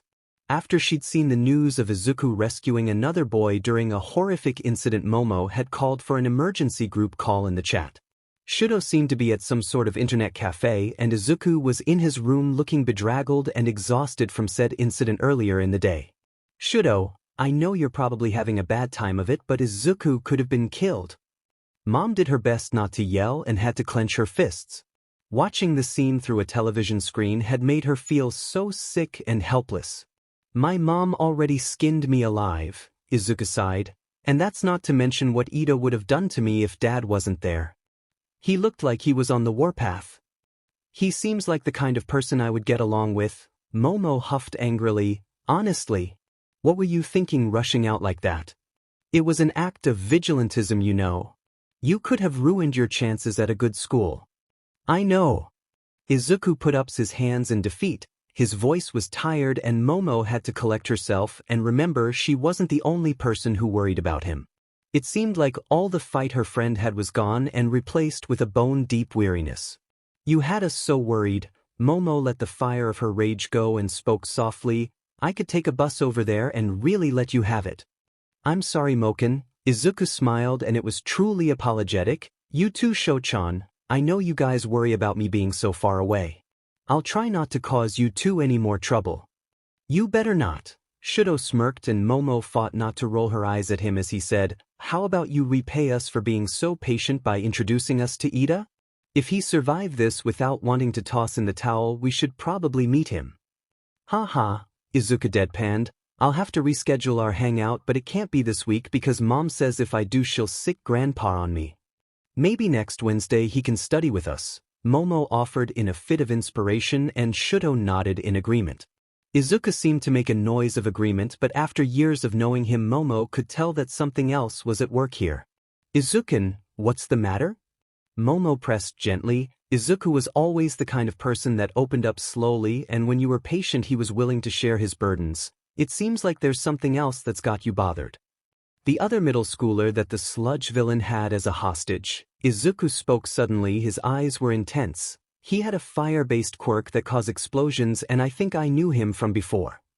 Momo felt her heart stop in her chest. "You don't think?" Shudo looked between them and Momo wondered how much Izuku told him about Bakugo Katsuki. Or as Izuku called him when he was little, Kachin. The only other friend Izuku had ever had and the bully he'd spent so many years recovering his self-esteem from. "It was Bakugo," Izuku declared, and Shudo frowned in confusion. "He's the boy who used to bully me," Izuku clarified, causing Shudo's frown to become a stone expression that looked terrifying. "Did he say something to you?" Shrugging, Izuku sighed. "No, I don't even know if he recognized me. It's weird because I haven't thought about him for so long, but then we moved her and I just couldn't stop. I'm not scared of him, but I don't exactly feel happy to have seen him." "That's normal," Momo did her best to reassure her friend. "He hurt you really badly." "Shudo, you weren't there, but Izuku was so anxious and self-conscious back then. If you do meet him again, you don't have to forgive him. You only have to treat him like a human being. No one expects you to start calling him Kachin again and acting like everything all right. You have a right to those feelings. Besides, you're too good of a person to actually resent him for all those things he did when he was 9. Shudo nodded before adding, "She's right. Besides, if he hasn't changed and you meet him again, you're a lot stronger these days and we have your back now. If you ever feel helpless or like you're losing yourself, we'll be here to remind you of who you are now. Right?" Izuku sighed but wore a smile again, and it warmed Momo's heart as her friend said, "Thanks you guys, I really needed that after today." After declaring that he was proud of his son, Toshinori made sure he knew why what he did was still something that shouldn't be repeated. Once Izuku had displayed his understanding, he dropped it. Inko was going to cry and rave at him, so Toshinori wasn't going to make it a double scolding because that would only make the poor boy feel worse. Which was why it wasn't a surprise when they arrived home that Inko descended on the both of them with tears pouring down her cheeks as she demanded an explanation for Izuku's recklessness. He watched as she demanded he never worry her again like that, and how could Toshi let their boy hurt himself? As his wife clung to their son and sobbed, Toshinori wrapped his arms around them and offered what comfort he could as Izuku too began to cry and apologize for acting so recklessly with his own life. What Toshinori didn't expect was the phone call he got after things had settled and they had all eaten dinner. After all, he had his business's phone, but it really only ever rang when there was an emergency and Squatchy really needed All Might, or when he was out and Inko needed to contact him. So when it rang in its place on his nightstand as he and his Inko prepared for bed, it surprised him to say the least. Inko was brushing her teeth and Toshinori actually stared at the phone incredulously for a solid 2 rings before he finally picked it up and checked the caller ID. He sighed in relief when he saw Naitai's name and realized it wasn't Squatchy with a terrible emergency that he'd have to say no to. Flipping open his phone, Toshinori answered, "Is everything all right? It's kind of late for you to be calling. I don't know if I can bear seeing Izuku act so recklessly with so little training again." Sir Night-Eye spoke with little introduction or his normal candor. Shock rocked its way through Toshinori over the fact that his former sidekick hadn't even attempted a little small talk, which meant the man was seriously shaken up. Whoa wayo. Toshinori did his best to calm his friend. He wasn't trying to be a vigilante, his body moved before he realized what he was doing. We've talked to him and he knows not to let his emotions take over like that again. I understand and you know I trust you, but I can't help but think that I should be helping him more than I am. Sir Knight I really was shaken, and Toshinori was hit with how much this man really cared for his son. After all, wasn't Knight I the one who watched Isuku when he was only 5 and All Might was called in while it was Toshinori's turn to watch the little guy? It was Sir Knight I who championed Izuku's candidacy as a possible successor to One for All when Toshinori himself didn't want to even consider the boy simply because he was his son. Knight I was the one who cared for Izuku when Toshinori was having his countless surgeries and needed Inko holding his hand to keep him steady. Izuku was given so much combat and speed training by this very man. Sir Knight I had poured his very soul into him, and who was Toshinori to deny his former sidekick his rightful place in Izuku's life? Sure, he was his father, but Isuku was now the holder of One for All, and it would take more than a weakened hero to see him bloom fully into the new symbol of peace. I'll arrange for him to visit you if you like. Toshinori was not going to hold anything back, even if it's just for a weekend. You'll get some time with him, and he'll get a bit of time with that obstacle course he loves so much. The last bit was a little teasing, but Sir Knight I always appreciated those things. It was with a chuckle that the former sidekick replied, and it sounded as if a great weight had lifted from him. It would be pleasant to see him gain. Perhaps I could even introduce him to my new work-study student. They could probably teach each other a thing or two, I think. Then I'll talk to Inko and get it settled. Toshinori gave a firm response. We should surprise Izuku with it, so don't mention it in your emails to him. It sounds like a plan. Knight I now sounded closer to himself. Forgive me for the late call, I wasn't myself. You were worried. Toshinori understood probably better than anyone else. Knight I was probably the closest equivalent to Nana that Izuku had in his life. It's your right, you're his teacher after all. Trepidation was in definite supply as Tenya walked his way down the street from the bus stop towards the Yagi house on an early Wednesday evening. There was also an equal measure of excitement at the knowledge of what their study session promised. Yagi, it seemed, had 2 very good friends that he was eager to introduce Ida to, but due to distance it wasn't really viable for them to be meeting up all of the time. This was why they had a study session over a video call every Wednesday. They had apparently gotten in this habit before Yagi had even left Tokyo. Tenya couldn't help but find their tenacity and dedication admirable. The only thing that was making him hesitant was the fact that he himself had only known Yagi for, at most, 2 weeks. These 2 friends had, according to Yagi, grown up with him. Which meant their longing to meet Tenya was no doubt out of their longing to protect their friend from various unsavory characters. Which was also a quality to be praised. What loyal and caring companions Yagi had found for himself in a world that would no doubt like to use him for his connection to All Might. Then again, Tenya mused, he wouldn't mind gaining the confidence and friendship of such stalwart figures. Thus the nerves that had started forming since Yagi and he exchanged several emails on the prospect of the meeting. As he made his way closer to the Yagi's home, Tenya also couldn't discard the possibility of their motivation to make his acquaintance to be due to their longing for first-hand information regarding Yagi's recklessness in the sludge villain incident. It was a lot to think about, and Tenya didn't know if he was ready for the potential inquiry, but he would brave it if only to ensure that Yagi's friends didn't think his motivations of friendship were mercenary.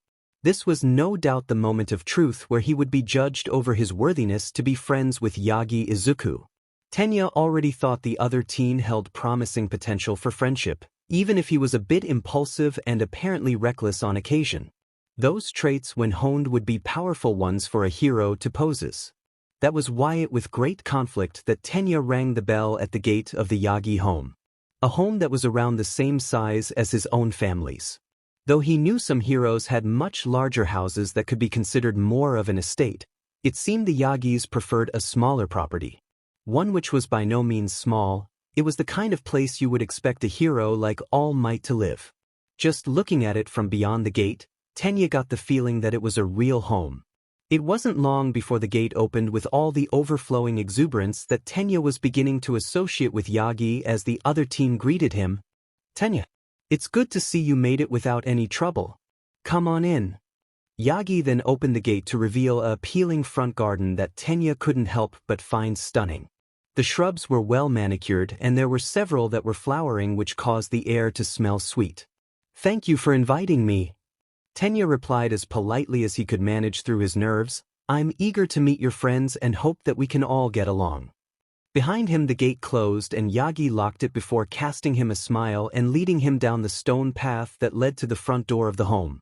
"They're eager to meet you too," Yagi informed him seemingly at perfect ease. "Shochan and Emochan might come off a bit strong at first, but they're really nice. I think the three of you should get along great." With that they reached door which Yagi swung open and Tenya jolted as the other teen immediately shouted, "Tenya is here." The action seemed so sudden and not to mention rude. Tenya clenched his teeth so as not to demand that the other teen comport himself more appropriately. The only reason he held back was because they were in Yagi's house and Yagi had to know better than Tenya, right? Tenya was grateful for his self-control when Mrs. Yagi appeared from the hall wearing an apron and holding a cooking spoon with a welcoming smile. "Welcome to our home, Ida. My husband is working but he wanted to make sure he sent his greeting before leaving." "Thank you, Mrs. Yagi." Tenya gave a proper bow as he felt suddenly eased by the woman's easy and sweet demeanor. Mrs. Yagi only continued to grin and went back to what was probably the kitchen as her son began practically skipping his way down the hall. "Well, come on Tenya. We don't want to be late for the call." Yagi's mood seemed like a bright beacon that lit up the path to his room, and Tenya spared a thought to wonder if it was hereditary or not to be so unceasingly chipper no matter what seemed to be happening. Tenya found his mercurial attitude both fascinating and worth making an attempt at understanding.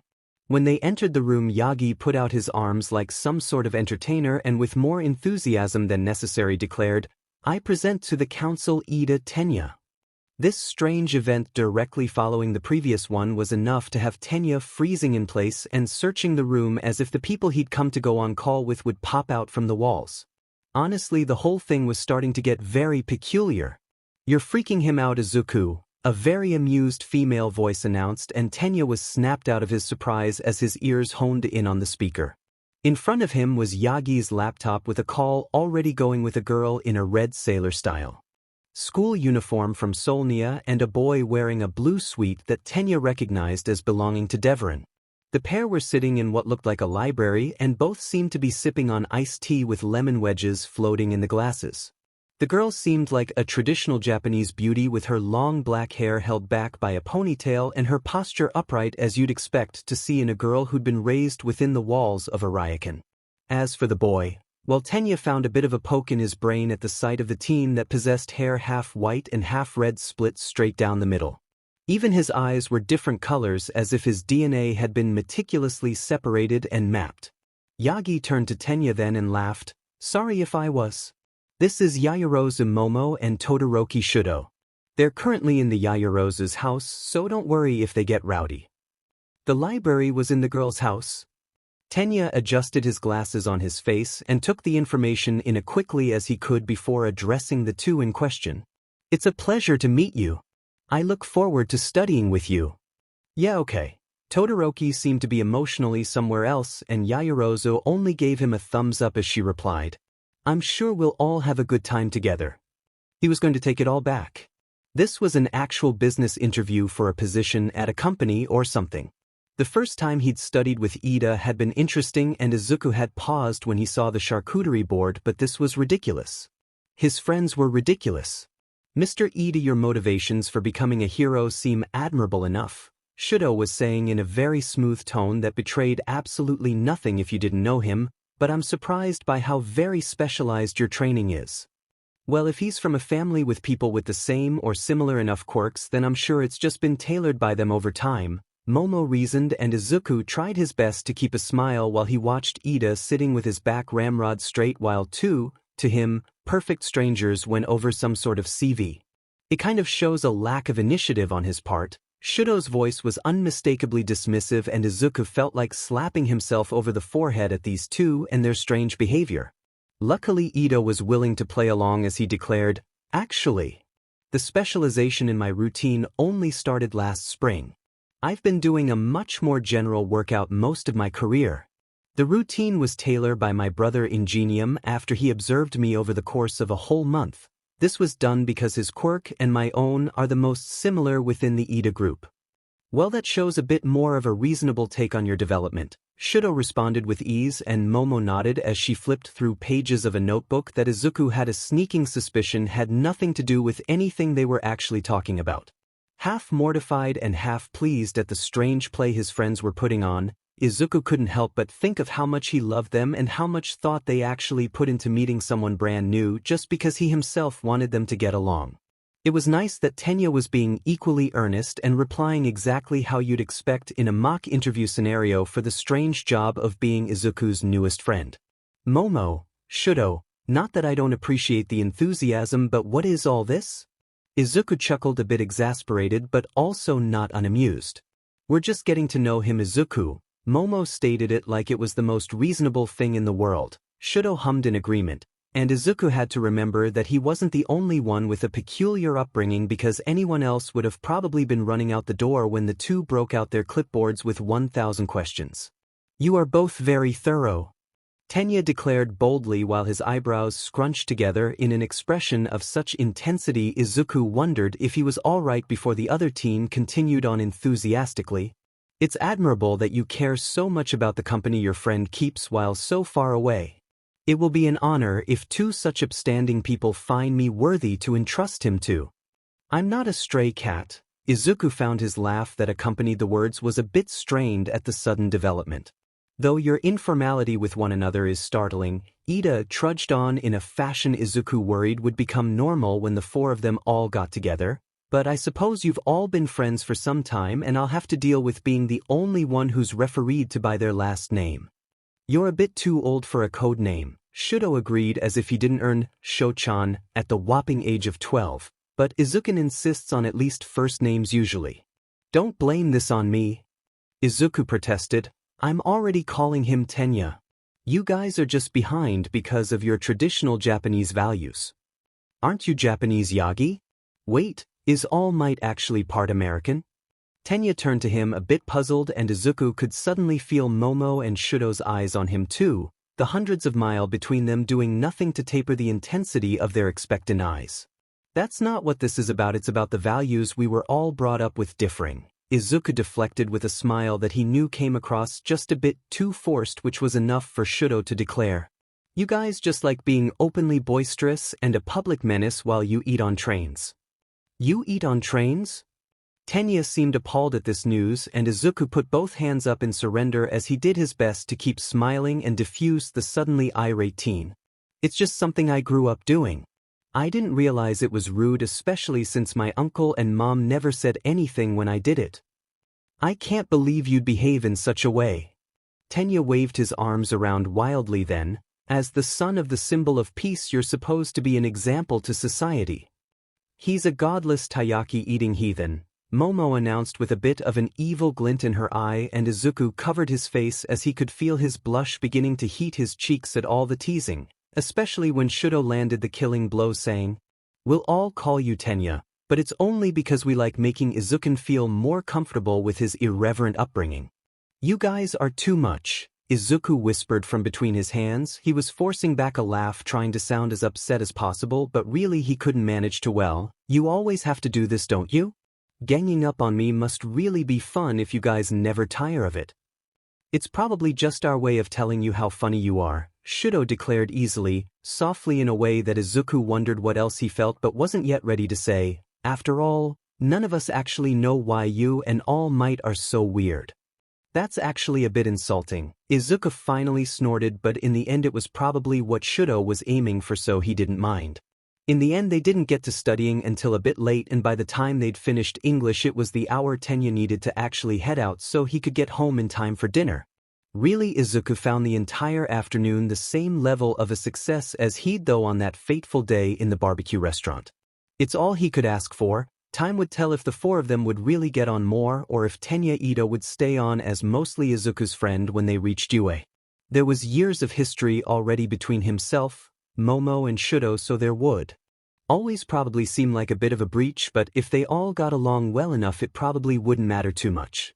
I don't want him in the trust trio chat, was the first thing Shudo said when Momo had pressed the end call button and Izuku's room had winked out of sight on their screen. No one said we'd put him there, Momo pursed her lips. Izuku barely knows him, and while I like him well enough you need a safe place for your logs. Because Shudo's fights with Endeavor were still logged there for him to unload and have a place to confirm that his feelings regarding the man were still valid. Their fights were all explosive and Momo hated reading them, but it was Shudo's life and he needed people in it that knew what he was going through and didn't try to minimize their shitty relationship. Tenya wasn't someone they could trust with that, maybe not ever. Shudo had confided in them and only them. There was nothing that said he'd ever feel comfortable enough to confide in anyone else the things he went through. Nor was he required to. Right, I just needed to say it. Shudo stared at the screen and Momo leaned over so that her head was on his shoulder. That's all right, being the trust trio I think comes with the timing of how we all met. Momo offered him a reason besides his privacy for them not to share it. After all, even she didn't think it would be right to just let anybody they befriended into the chat. If we want to include Ida into our plans, we'll have to make a different group. It probably doesn't even actually need a name. Izuku would like if it had a name. Shudo turned his head so he was looking down at where she was resting on him, and Momo thought that, yeah, Izuku would really love to have a silly name for a chat with Ida. Well, then we'll think of it later. Pulling away from her friend, Momo clapped her hands. Now let's get to training. I've kind of been dreading this all day, but I know you know what you're doing. Momo knew from the moment Shout had handed her her training regimen that he and Izuku had plotted, not against her quite, but more in secret. It warmed her heart to think that her two friends had actually taken her request for aid and transformed it into such a methodical and intricate lesson plan for her. The existence of it blew her away, and Momo wondered when they even had the time within their busy schedules to make it. All Might was busy, so Izuku sent the finished thing to Sir Night-Eye to make sure it was as accurate for your goals of gaining weight as it could be. Shudo had explained when she's first asked, and while Momo had always found the man scary and intimidating, she also knew that he transformed around Izuku and would probably kill for him, so it wasn't surprising the hero had helped them out. Now though, her training had her wondering what the hell the man thought she was going to be doing. Well, at first she had. That was until Momo realized she'd never had an easier time hauling around half the larger equipment she created, but also found herself a bit softer and rounder as the deadline for the exam came trundling closer. Momo was nervous and kind of wondered, with all the stored fat she was getting on, how fast she could make a cannon. Normally it was an object she could make in roughly a couple of minutes from first deciding it, but that was due to her need to sort through the fattiest locations on her body for a healthy and quick conversion of the particular parts. On top of that, she'd normally get pretty knocked out by it. The fact that she'd actually have to start gaining what little she'd already acquired all over again was what stopped her from trying at the first chance she got. After all, Momo knew she might need something crazy for the entrance exam, so really it was best to just keep stockpiling until then, or until her parents told her to stop. They were all pretty close to their exams when Izuku messaged them. Izuku, I was just informed I'll be spending an entire Friday evening to Monday evening with Uncle. Monday is mine for you guys if I want in. Ochan, which Monday? Izuku, sorry. This Monday. It's so sudden. Shochan, I don't care, I'm dropping everything, I'm ditching school. Emochan, hey you can't just ditch. Izuku, imagine this. One day for us all to meet before we know for sure whether or not we'll be spending our high school careers together. Emochan, that is tempting. Shochan, you can do it. Izuku, join our League of Dubious Heroes. Emochan, alright, you've convinced me. You've both convinced me to actually ditch school. My mother was right about you too.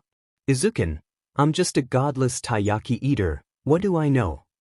Shochan, you can't actually help that the kids of the top two heroes bullied you into crime. Emochan, I'd like to take this time to choose an actress to play me when they make one of those dramas about my life, you know the kind. Izuku, Yaoyorozu Momo, the almost hero, she fell into villainy from ditching school one time. Emochan, exactly, it'll sell millions of tickets across the world. There were many aspects of Izuku's relationship with his uncle that set it apart from his relationship with his father and Gran Torino. First and foremost was the fact that if Izuku had asked to pick up, he had a very clear image of Sir Night-Eye running him through drills and strategies from when he was only 11 years old. Gran Torino was always there on momentous days such as benchmark tests, and when they tested one for all, but the older man always seemed more content to do his own thing and leave the work to Sir Night-Eye. As for Izuku's father, the man did plenty enough to guide his training and set up the program he'd need to follow, but Sir Night-Eye was the one who helped Izuku carry through with it. which was why it had been so difficult when the man stepped aside and left all of his training to All Might. Izuku wasn't stupid. He knew his father and his uncle's relationship wasn't anything like it was before everything else changed too. The biggest nail in that coffin was when Izuku had casually mentioned over an email that they'd tested out One for All for the first time, and Sir Night Eye had promptly had words with All Might over the phone. He hadn't meant to start trouble, but Izuku had figured the other hero had been busy with his new intern or whatever and didn't have time to be taking a train and spending a day just to watch him punch things really good. Now Izuku was on his way to meet the man and didn't really know how to approach the entire thing as it stood. Sir Night Eye had maintained his requests for Izuku's training reports, and the hero even walked through villain incidents that were in recent news with him for strategy, but that was it. The pro hero took all the time he'd used to have for Izuku and filled it up with his work-study student. Of course it was bound to happen. After all, with the Yagi family moving away for Izuku's last year of middle school, it made sense that Sir had to make plans more geared towards the future. There was an unspoken agreement that seemed to just settle over them that Izuku would be interning at Sir Night Eye's agency once the time came, and with that up ahead, a simple lull in their practical lessons wasn't really something to get caught up on. So why, as he watched his destination grow closer on the train's charter, did Izuku feel like he wasn't sure what to expect? Would he be mad that he'd never got the chance to work with Izuku and One for All? Izuku himself had barely truly worked with his quirk beyond that. First day. Perhaps he'd be happy to see Izuku in one piece and then continued on with life and go back to focusing on his new student? After all, the intern probably had his provisional license already. He was a second year, right? Izuku was really looking forward to just talking with his uncle in person again about their mutual interest in heroics, and it would be fun to just be for a while. He just wished he knew what the itinerary was besides, of course, for Monday, where he and the League of Dubious Heroes probably spent all day running around the mall or something. Putting his best foot forward, Izuku stepped off the train with a smile and a skip in his gait as he immediately found his uncle in the crowd. Sir Night Eye cut an intimidating figure for most people. He was 6'7" and always seemed to be wearing a nicely pressed suit. His hairstyle was always prim and properly parted to the left, while his glasses always perched professionally on his nose. But Izuku's favorite part of it all wasn't the forbidding aura Sir Night Eye tended to emit. No, it was what came when Izuku ran towards the man like an idiot before striking a pose that consisted of his arms in the air as he paused mid-lung forward and declared, "I've arrived on time and in one piece." No need to thank the train conductor, he drove like a maniac. Sir Night Eye smiled softly then. It reached all the way to his eyes as he said, "I'm sure it was fine. Have you eaten dinner, Izuku?" Izuku couldn't help it as his uncle's entire demeanor shifted to one so opened his own smile made an appearance while he stood to attention. "No, actually. I was so excited I forgot I was hungry." As if on cue, his stomach growled and the hero gave a soft laugh. "Well, your stomach didn't. Come along, Izuku. I'll feed you and we'll have a talk about my plans for you this weekend." Quickly, Izuku grabbed his bags and made to follow his uncle wherever he decided to lead. The team didn't really need help as he hopped along and let his enthusiasm free. "I've kind of been going crazy with curiosity over it. Can I have a hint?" Together the pair exited the train station and the hero actually hailed a taxi cab for them. Tonight isn't going to be anything but dinner. He then cast his nephew a bit of a sly glance from the corner of his eyes as he disclosed further, "But for tomorrow, I've called in a favor and I'll be taking you to a patch of private property in the woods where we've been given permission to let you really take your quirk for a spin. Within reason, of course. We don't want you hurting yourself, though All Might says you can use 15% without much issue." Which is actually rather impressive. Izuku stood there. His feet felt like they were bolted to the cement as the cab that his uncle had hailed unlocked their doors. He barely noticed the hero loading his bags as the words really registered and echoed around in his head, leading to a level of excitement that he hadn't actually felt since first getting his quirk. It was tough work not just letting out a high-frequency noise as Izuku finally jumped up in the air excitedly before doing a small dance. "Are you serious? This is going to amazing."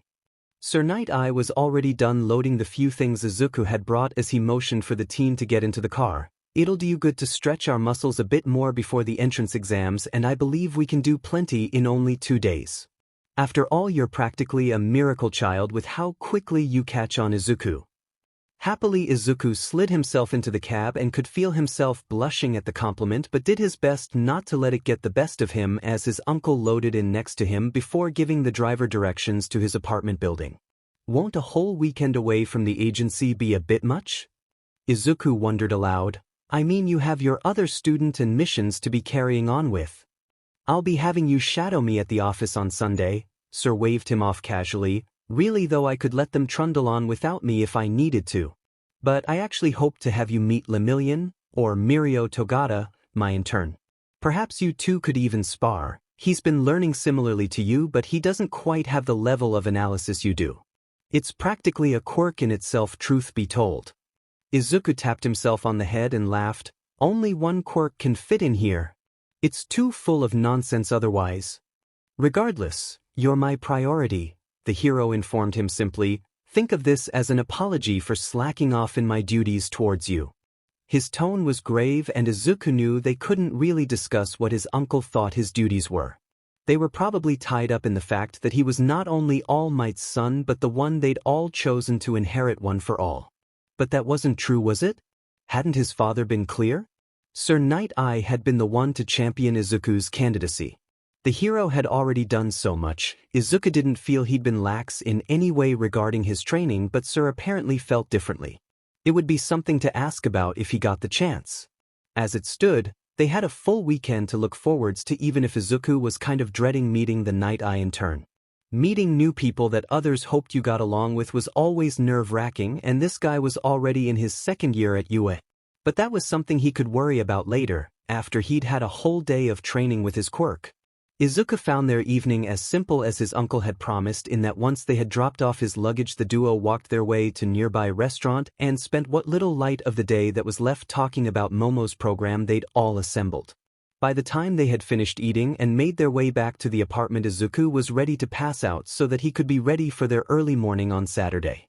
Which was good, because it was around 6 o'clock that Sir Night Eye knocked on the guest room door. Izuku, it's time to get up or you won't have time for breakfast. Groggily he sat up, and with a voice that was thick with sleep the teen called back, I'm up.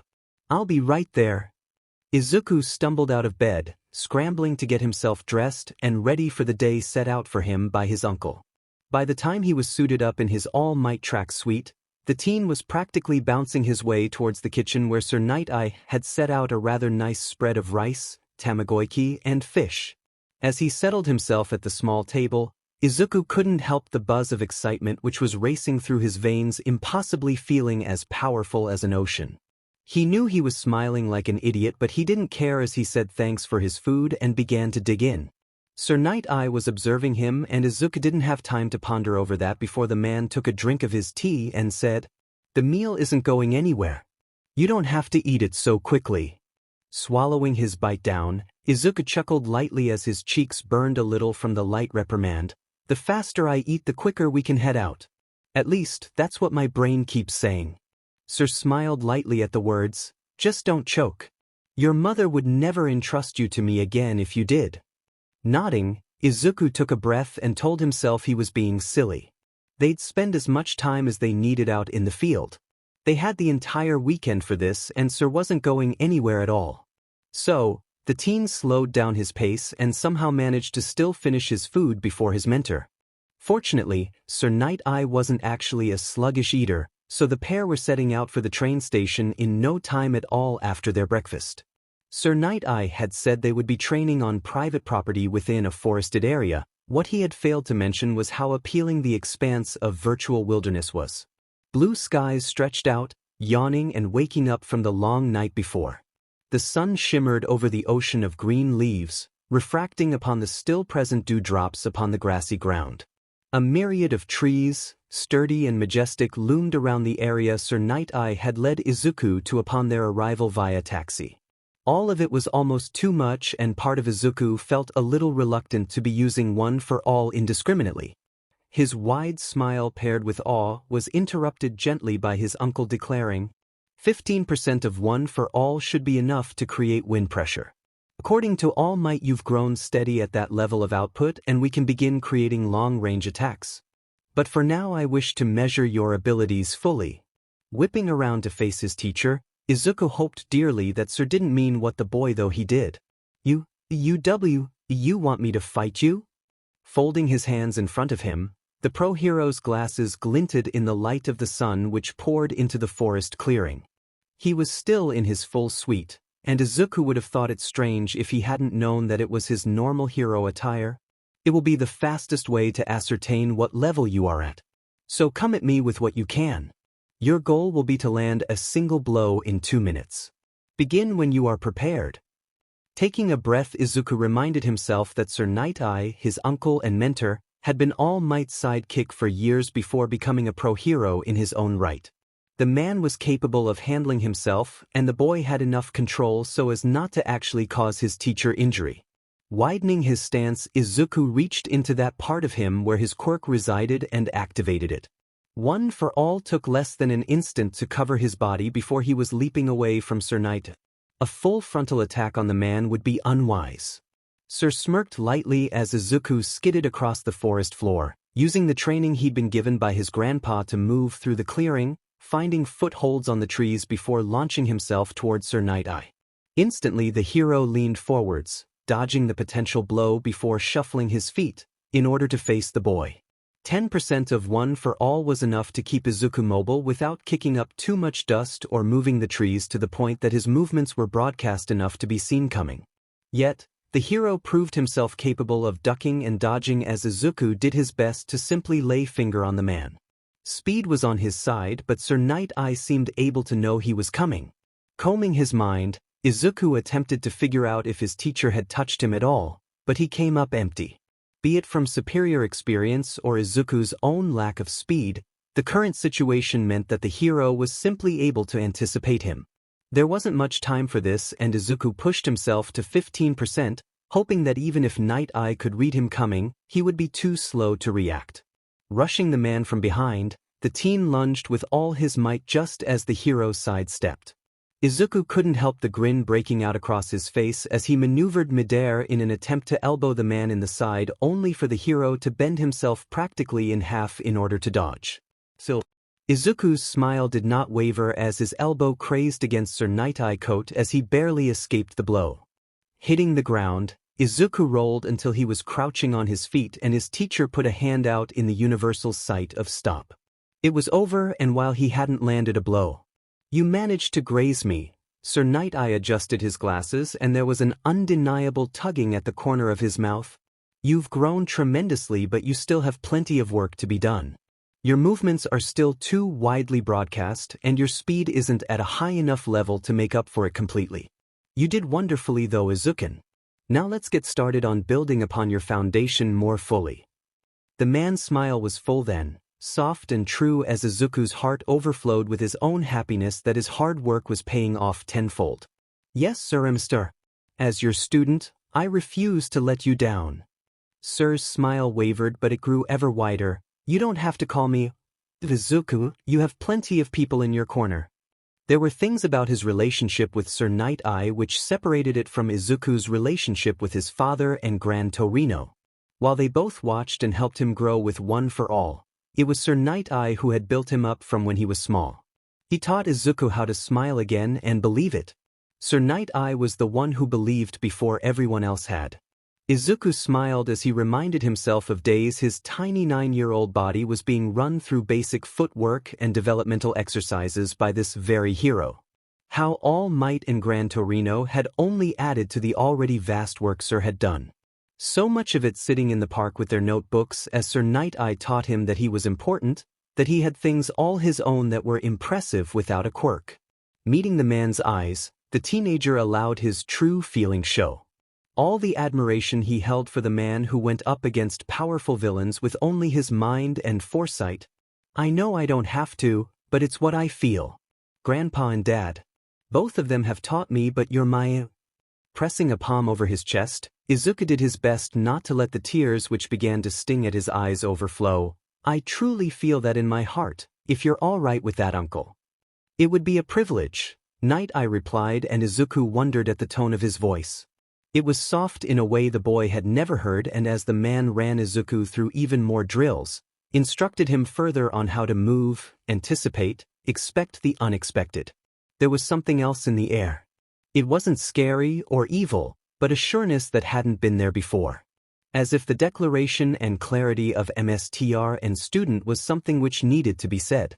Izuku drank his cold water from his metal bottle as he took a breather from the various exercises Sir was running him through.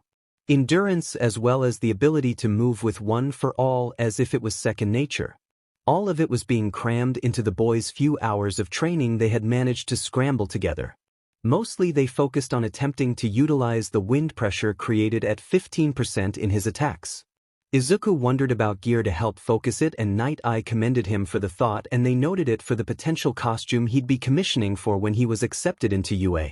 Sitting together on the fallen log of a mighty tree which was covered in moss, Izuku drank down his water while his teacher stared at the sky silently.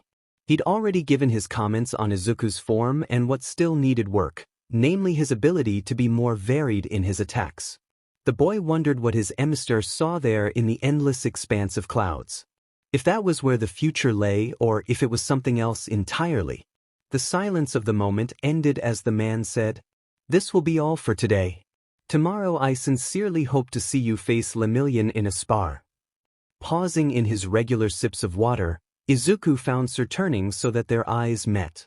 Leveling an even gaze at the boy, the hero continued, "I ask that you not hold back. It is my hope that you can show him the difference between the two of you."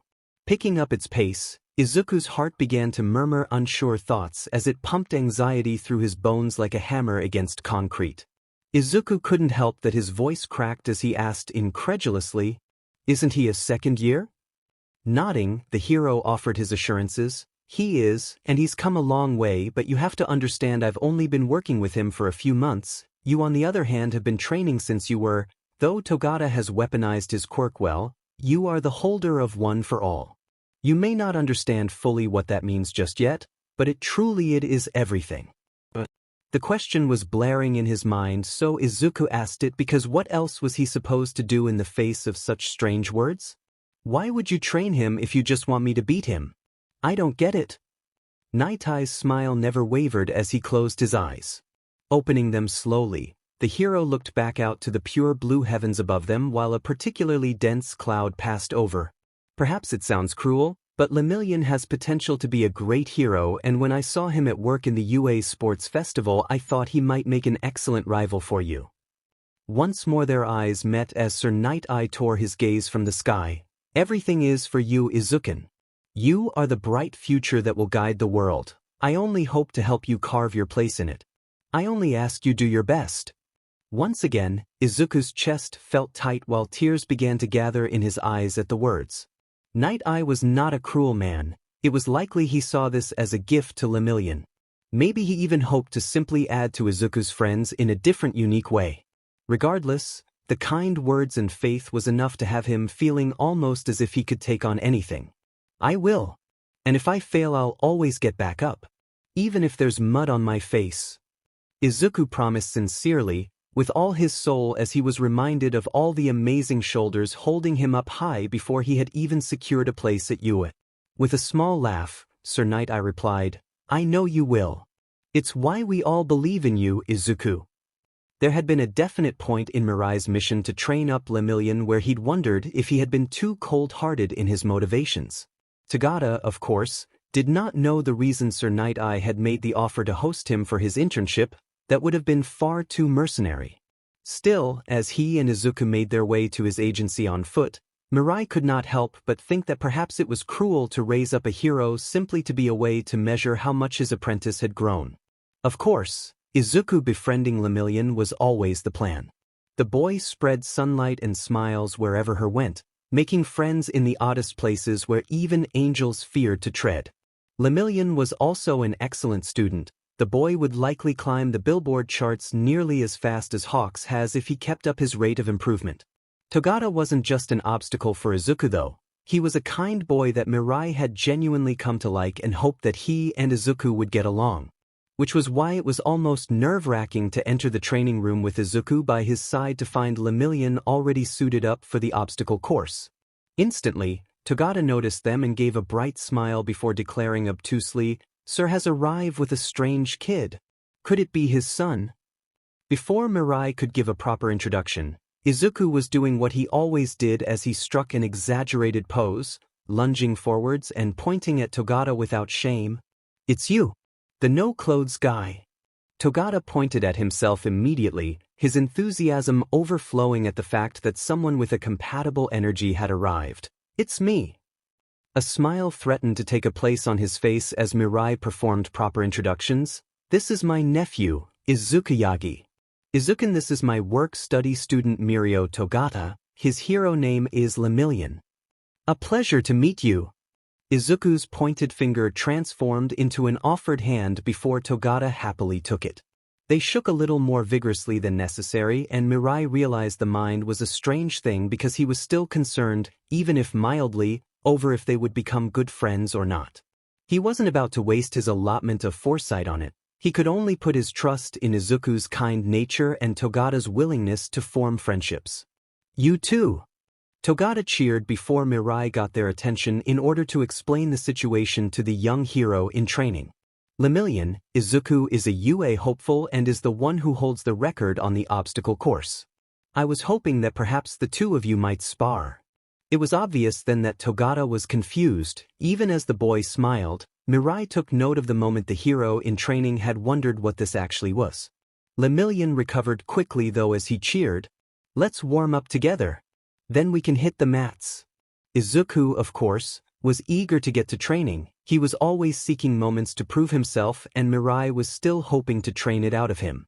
The confidence the middle schooler had was hard-earned and immense, but wasn't where Mirai hoped it would be at their current juncture.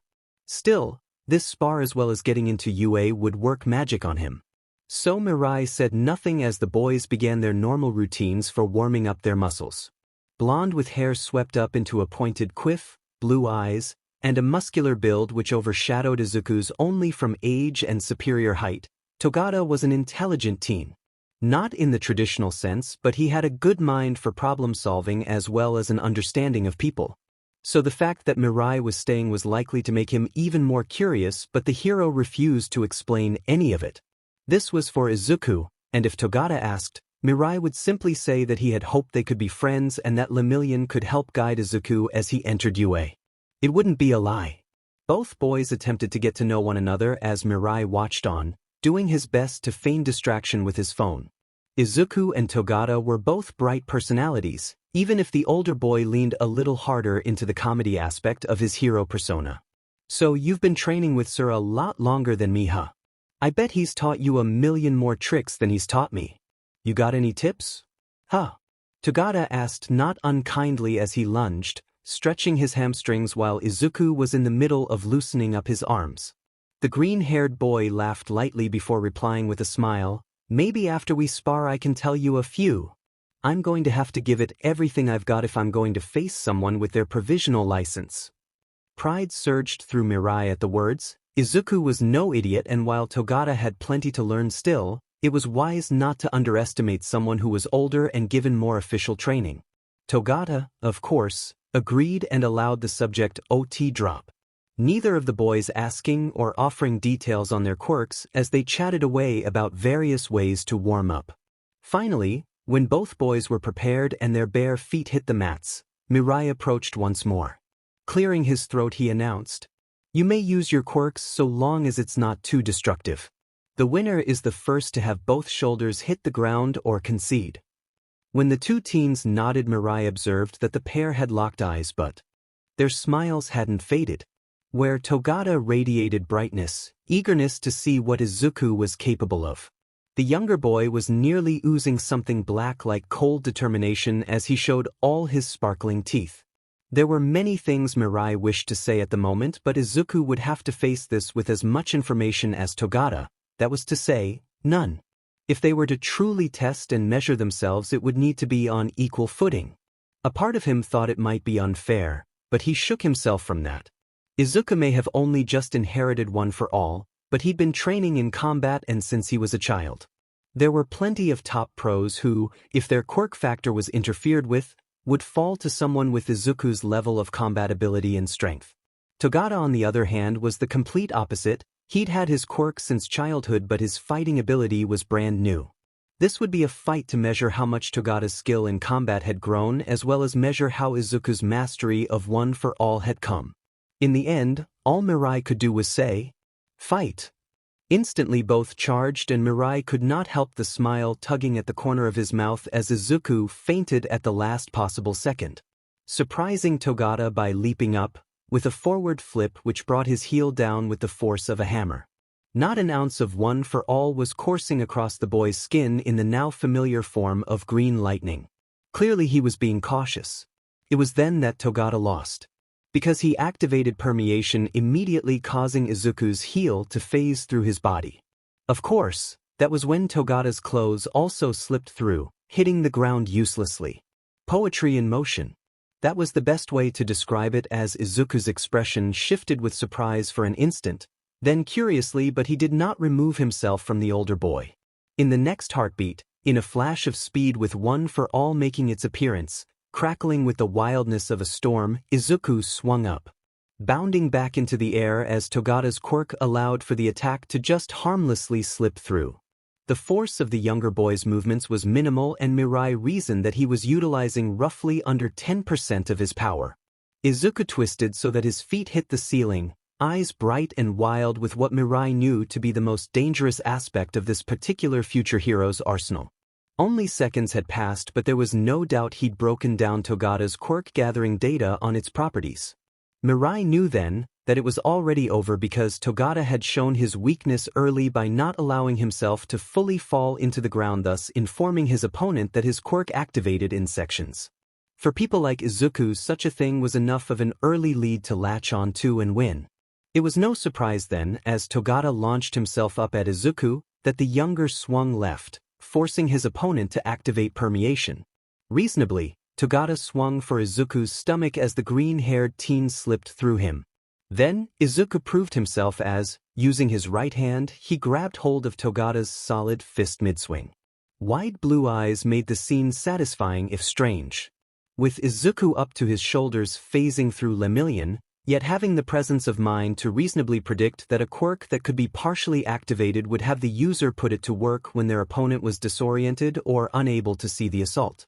The power of One for All kicked up in the room as Izuku applied it to allow himself to maneuver midair, spinning his body in order to then throw Togata down onto the mats. Mirai watched as Togata slipped straight through the ground, back first before Izuku actually maneuvered again, using slight air pressure to bring himself to the edge of the mats as he landed. Togata sprung out of the ground in front of the smaller boy the moment his feet were once again flat on the mat. Performing his own landing clearly impressed the blonde, cheered, "You're really super energetic. I didn't expect this fight to last so long since you're still in middle school." Izuku displayed his gumption then, responding only with a grin and, "It's rude to underestimate people." "For now it's over." Mirai adjusted his glasses. Not only had Izuku displayed his miraculous growth by defeating a second year at UA, but Togata had also shone bright enough to stand in the same ring as someone like Izuku. The hero smiled at both of them, allowing some of his pride to show. "Both of you did amazing." Immediately Togata began pulling his breathes back on, blustering through a half thanks for the compliment and half apology for his unseemly display with his lack of clothes. A hero uniform had been specially commissioned for Lemillion, one made of his hair that used to be long enough he could pull it back into a ponytail. Now it was shorter, but it had been sacrificed for a worthy cause.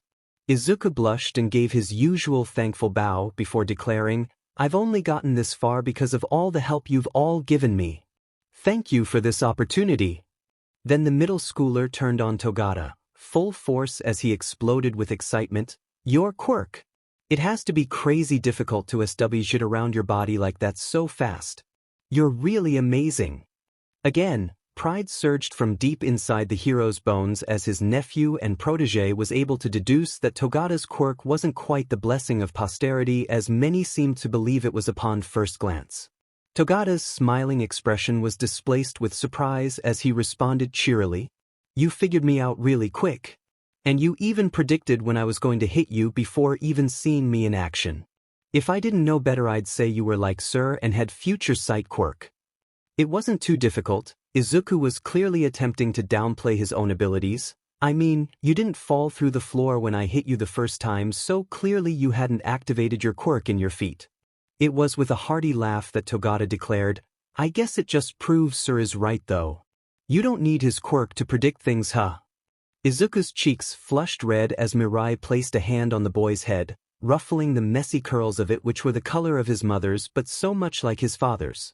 Izuku here has always been uncanny with his ability to analyze as well as dissect quirks. Mirai was not above praising the boy, especially when he was still learning to be confident in himself and his ability to rise above. It's my hope that the two of you can begin to grow together. Immediately Izuku gave a cheery salute. Yes, sir. The act was mirrored by Togata quickly as could be. It had been a curious thing, his match with Togata. Izuku had approached it as he always faced his spars, reminding himself that he needed to be extra cautious and think faster than his opponent. While fighting Shudo, it was expected that he may win or lose, but when it came to Nitai's in turn, Izuku wasn't expecting any miracles and had resolved to do his best. Winning was a shock, if not a pleasant one.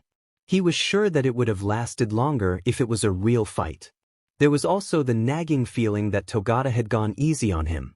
Nitai had said the older boy had a long way to go, but the fact was Izuku's victory didn't feel deserved. There was a quiet down in his bones as they approached the obstacle course, and his uncle wandered off to put out a fire in the form of paperwork after Bubble Girl barreled into the training room with awkwardly forced vibrancy. Being alone with Togata so soon after their match was strange, but Izuku kept up his smile as he asked, So, how does your quirk work? I only ask because I keep notes on heroes and quirks, and yours is easily worth devoting a page or two towards. Togata, fortunately, laughed as he poked his own temple in an exaggerated motion. Permeation. That's what it's called. I've actually had a pretty hard time with it, and Sir has been helping me get me in fighting form. I mean, judging from your first words to me, you saw the sports festival this year. That was true, and Izuku could only nod as he recalled seeing Togata's performance. The older teen hadn't even made it to the final round tournament and had ended up somewhere in the losing ranks of the team game. Still though, Izuku didn't think that was necessarily a bad thing. Togata then continued, I'm actually working on slipping into the ground and angling myself to control where I pop out. Since mass can't overlap. It's a bit difficult though since air and light go through me when I activate my quirk in my whole body. Awe shamelessly washed over Izuku as he realized how horrifically large the downside of Togata's quirk was. Part of the younger teen was morbidly curious if the blonde could accidentally lose a limb if he wasn't careful, but he knew better than to ask something so horrible. Well, it's like my dad is always saying. It's not about the quirk, it's what you do with it. Izuku did his best to be encouraging as he pat the older boy on the shoulder. He then made a confession which wasn't so big but it was worth sharing. My quirk isn't exactly the safest either. I can only use about 15% power. 20 if I'm in a pickle, but the strain takes a few weeks to heal. Examining his own palm, Izuku couldn't help but release a chuckle, but there was little humor in it. 100%. I'm pretty sure it would shatter my arm. Realizing there was a quiet, slowly growing Izuku forced a smile, letting that thought wash away as he scratched his head. I've never actually used 100% though, so I wouldn't know. It's kind of scary to think about. Togata tilted his head as he cupped his chin in clear thought. For a moment, Izuku wondered what he was thinking, but there was only a short span of time before the provisional hero smiled. Then it looks like both of us have high-risk quirks. I wouldn't have thought that just from watching you though. You have a power-up type, right? Yeah. Izuku agreed as he did his best to share what he could. I actually inherited my dad's quirk, so that's how I know a little about the cap and the limitations. Blue eyes suddenly grew gleaming as Togata practically leaped in excitement. I have my dad's quirk too. Dangerous quirks with high costs are a lot easier to deal with when you have someone who's lived through it right. It's a lot less scary. Izuku was hit with how strange it was to be talking to someone new about his quirk. Acting as if he had always been this way. As if even mentioning quirks hadn't once set off his anxiety to the point of feeling sick to his stomach. He'd avoided the talk for so long with Momo and Shudo that just telling someone straight out as if it was normal felt as if he was sneaking into a secret world of great warriors with a papier-mâché sword and shield. Laughing, this time actually experiencing a modicum of humor which came from the strangeness of it all, the younger teen replied, "That's true. I don't think I'd have gotten anywhere near where I am without his help." Only for him there was more than just his father who had once held the power which surged through him, power which he was still making his own. There were others who had cultivated it. Nana Shimura and an unknown number of nameless heroes who came before her. Isuku wondered sometimes about them and who they were. If they would have approved of his situation. Shaking his head, he decided that it was best not to lose himself down such winding internal paths as they reached the obstacle course that the younger boy had loved so dearly. His record was still written on a whiteboard which listed the workout scheduled for the week. It had been made some time ago, and he was eager to see how he measured against it now that he was so much stronger. With as much excitement as Isuku could muster, he took a widened stance before pointing at the course which had been laid out by his uncle, then declared, "Now time for Togata vs me round 2. Who can finish the course faster? Winner takes all." "Oh!" Togata suddenly cried out, clearly delighted by the prospect. "You've made a mistake, Yagi. I'm not going to lose again." "Neither will I." Isuku challenged, and with that the two of them set up and set the timer for their runs. Afterwards, as the two of them sat on the mats laughing, Isuku having won by a hair and beaten his previous year's record by a full 15 seconds, the younger boy was glad to have been given the chance to meet Togata. Even as the blonde sighed, feigning injury, "Ah! How does a middle schooler keep beating me?" "It's because I'm shorter," Isuku informed him as if it was really the secret to his success. "I've held back my energy for growing and stored it in my bones." Togata rewarded him with a hearty laugh, and Isuku couldn't help but chuckle a bit as well. Even he wasn't sure how he kept beating someone older, someone with a provisional license and in their second year at UA. Did his training really make so much of a difference? Isuku had a hard time believing that. Maybe it was because Togata had only just started training with Night Eye? That the older boy was just behind. Either way, Isuku wasn't going to take it for granted. There was no doubt that Togata was going to get immensely stronger at an alarming rate with the fact that he'd already displayed such a superior ability compared to his showing at the sports festival. If he wanted to be number one, Isuku wasn't going to stand back and let it happen. Crossing his legs, Togata seemed to come to a decision as he declared, "When you get into UA, I'll have to introduce you to Tamaki. He's a funny guy and I think you'll like him."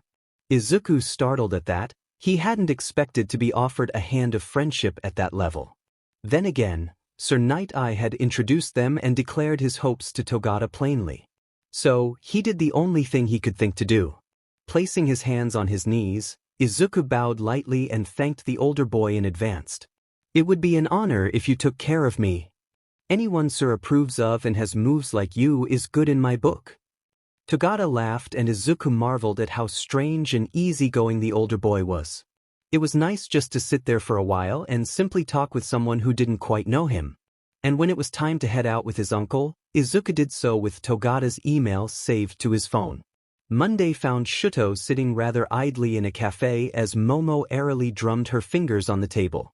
The waitress had passed by only a moment before, and it was the second time they'd asked for her patience as they had one more friend who was yet to arrive.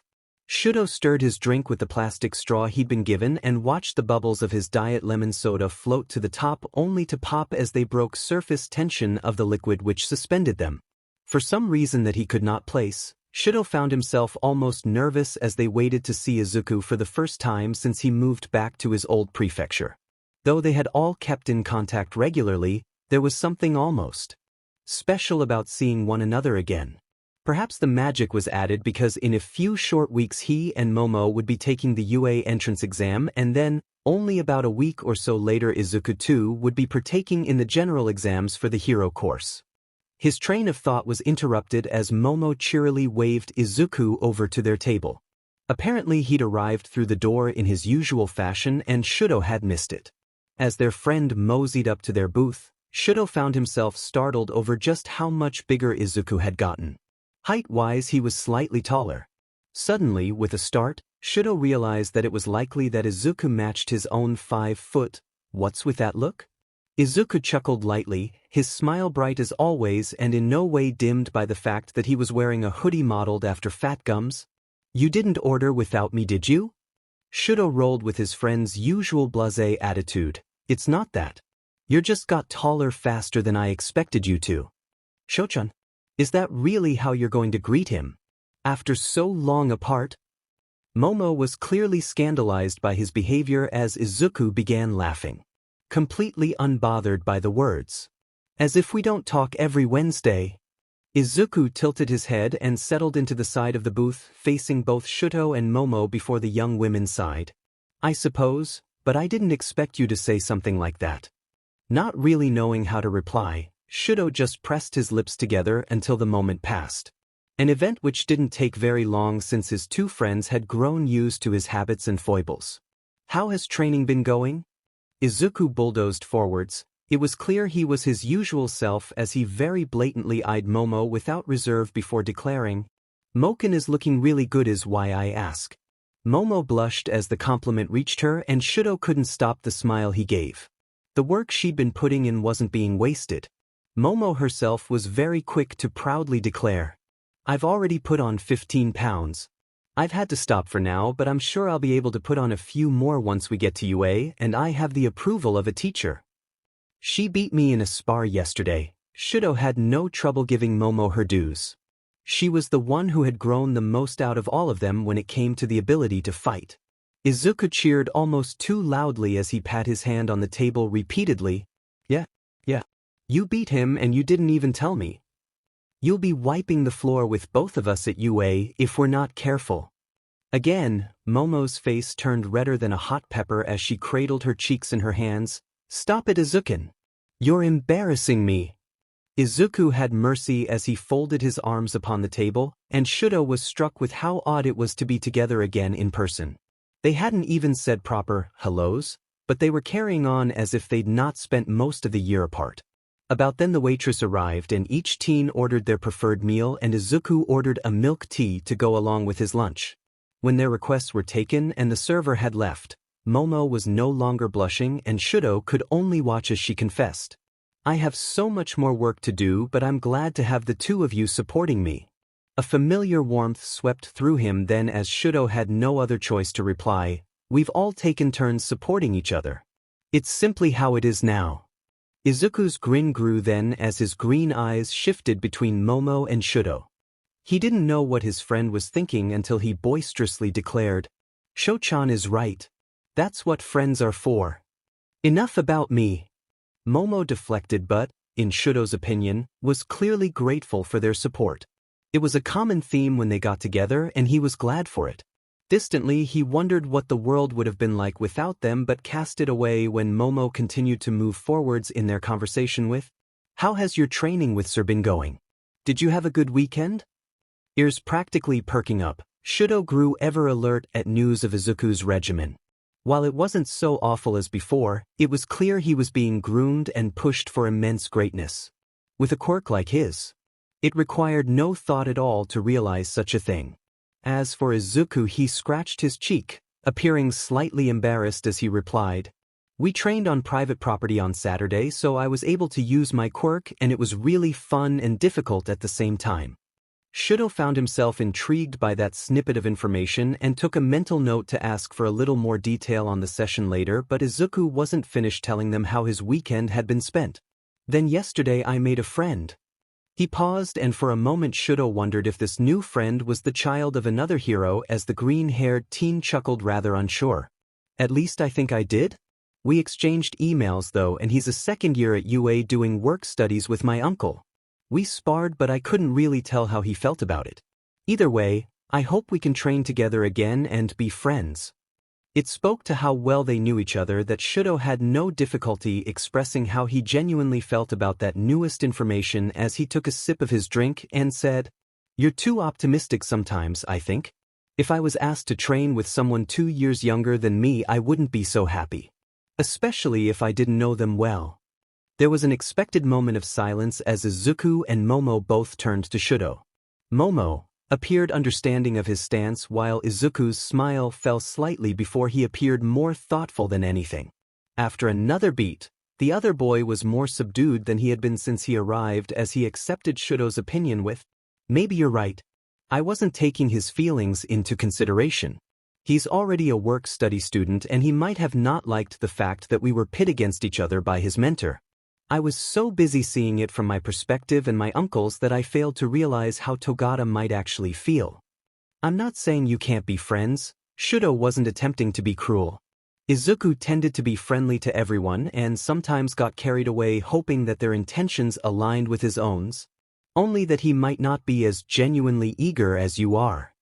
Sounding regretful while her brow furrowed in what Shudo believed to be consternation, Momo agreed, "I know it was your uncle who introduced you, but it doesn't hurt to be cautious, even just a little bit."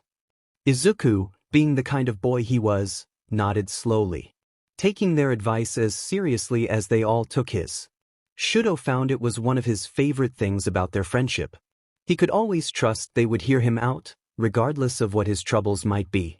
The only catch was he had to be ready to do the same, and being honest with himself, Shudo found that it wasn't quite as burdensome as he may have once thought friendships might be.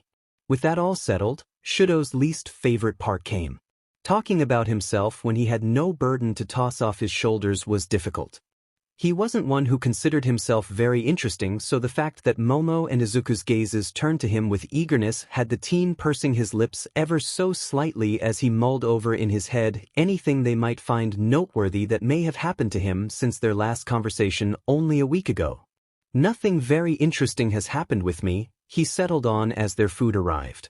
After that their conversation shifted to lighter things such as Izuku's collection of hero merchandise, Momo's decision to rework her hero uniform a little more, as well as her and Shudo's plans to go out together once the exams were over.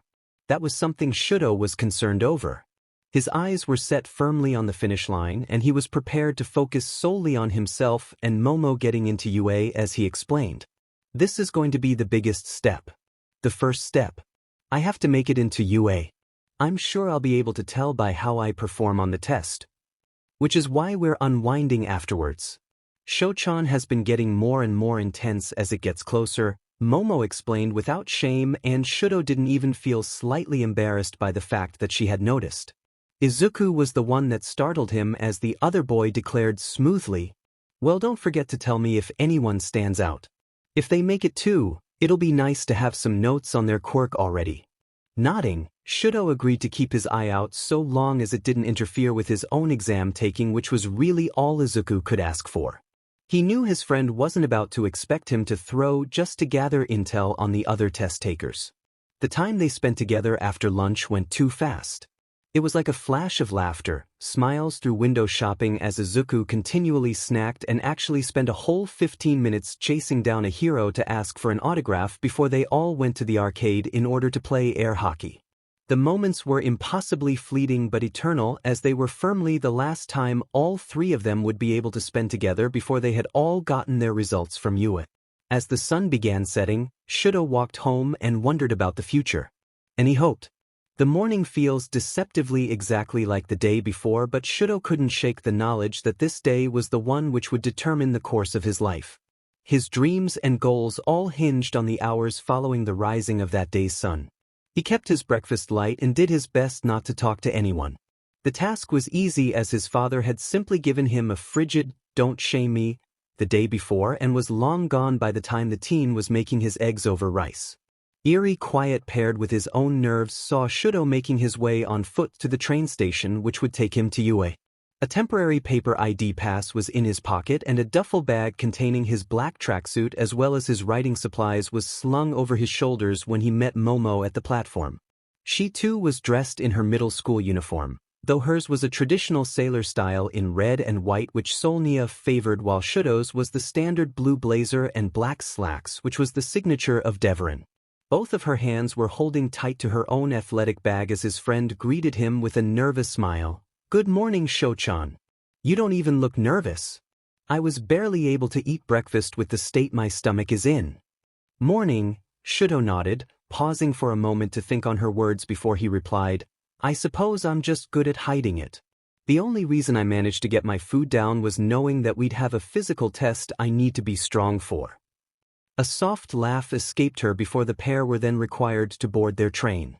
The ride was mostly silent as they knew better than to be rambunctious on public transportation, but having Momo with him was enough to settle his nerves. She was a reminder that this wasn't about just himself. His own dreams were important, but he had other things to fight for as well.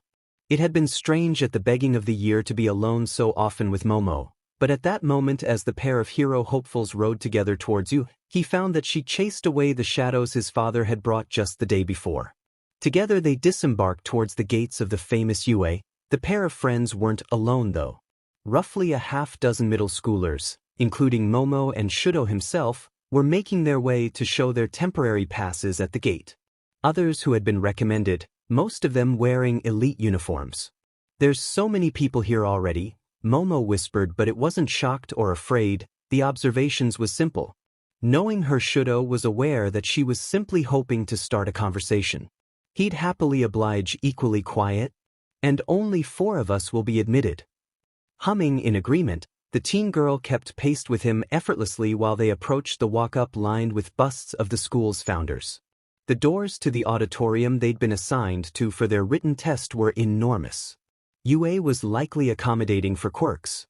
Entering the building, the pair of friends found the foyer to be filled with easily 4 dozen teens in uniforms from various schools around the country. All of them taking the exam for recommended students. They had to be. A few groups had formed, likely teens who knew each other through whatever connections had them being recommended so highly as their uniforms seldom matched. Shudo and Momo were one of the smaller groups, making him wonder at the fact that so many seemed to be acquainted. It was likely then, they had all met at the kind of parties Endeavor never accepted invitations for. The sort where the children under 18 were relegated to a separate room of the house as the adults drank too much champagne.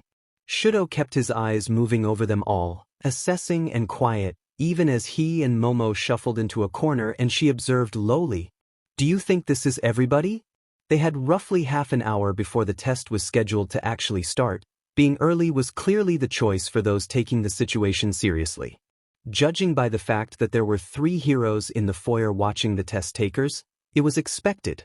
Shudo wondered then if they were already being screened by how early they arrived.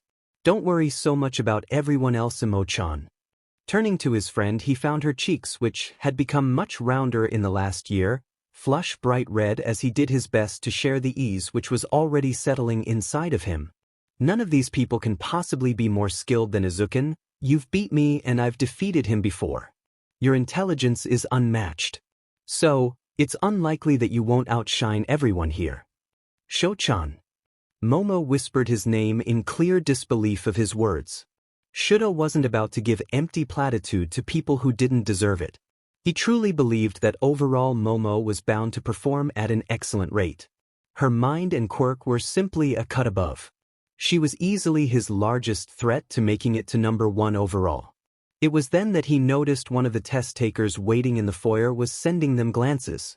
The teen was big. If Shudo didn't know any better, he'd have thought he was a 3rd year in high school. Being close enough that he might have been eavesdropping on their conversation and sending them strange looks, Shudo shut his mouth completely. Momo didn't question it, and he was grateful. He didn't want her to be targeted simply because someone had recognized him and heard Shudo praising her. At long last, one of the heroes, a man he recognized as Present Mike from Izuku's notebooks, stepped up onto a makeshift platform that had been placed in the foyer and called them all to attention with, "What's up, listeners? Looks like we have quite the turnout this year. I'm Present Mike, and if you're ready for your shot at this year's recommendation slots, then make some noise." The man raised his hands as if actually expecting them to shout, but was met with dead silence, save for the eavesdropper who screamed something garbled.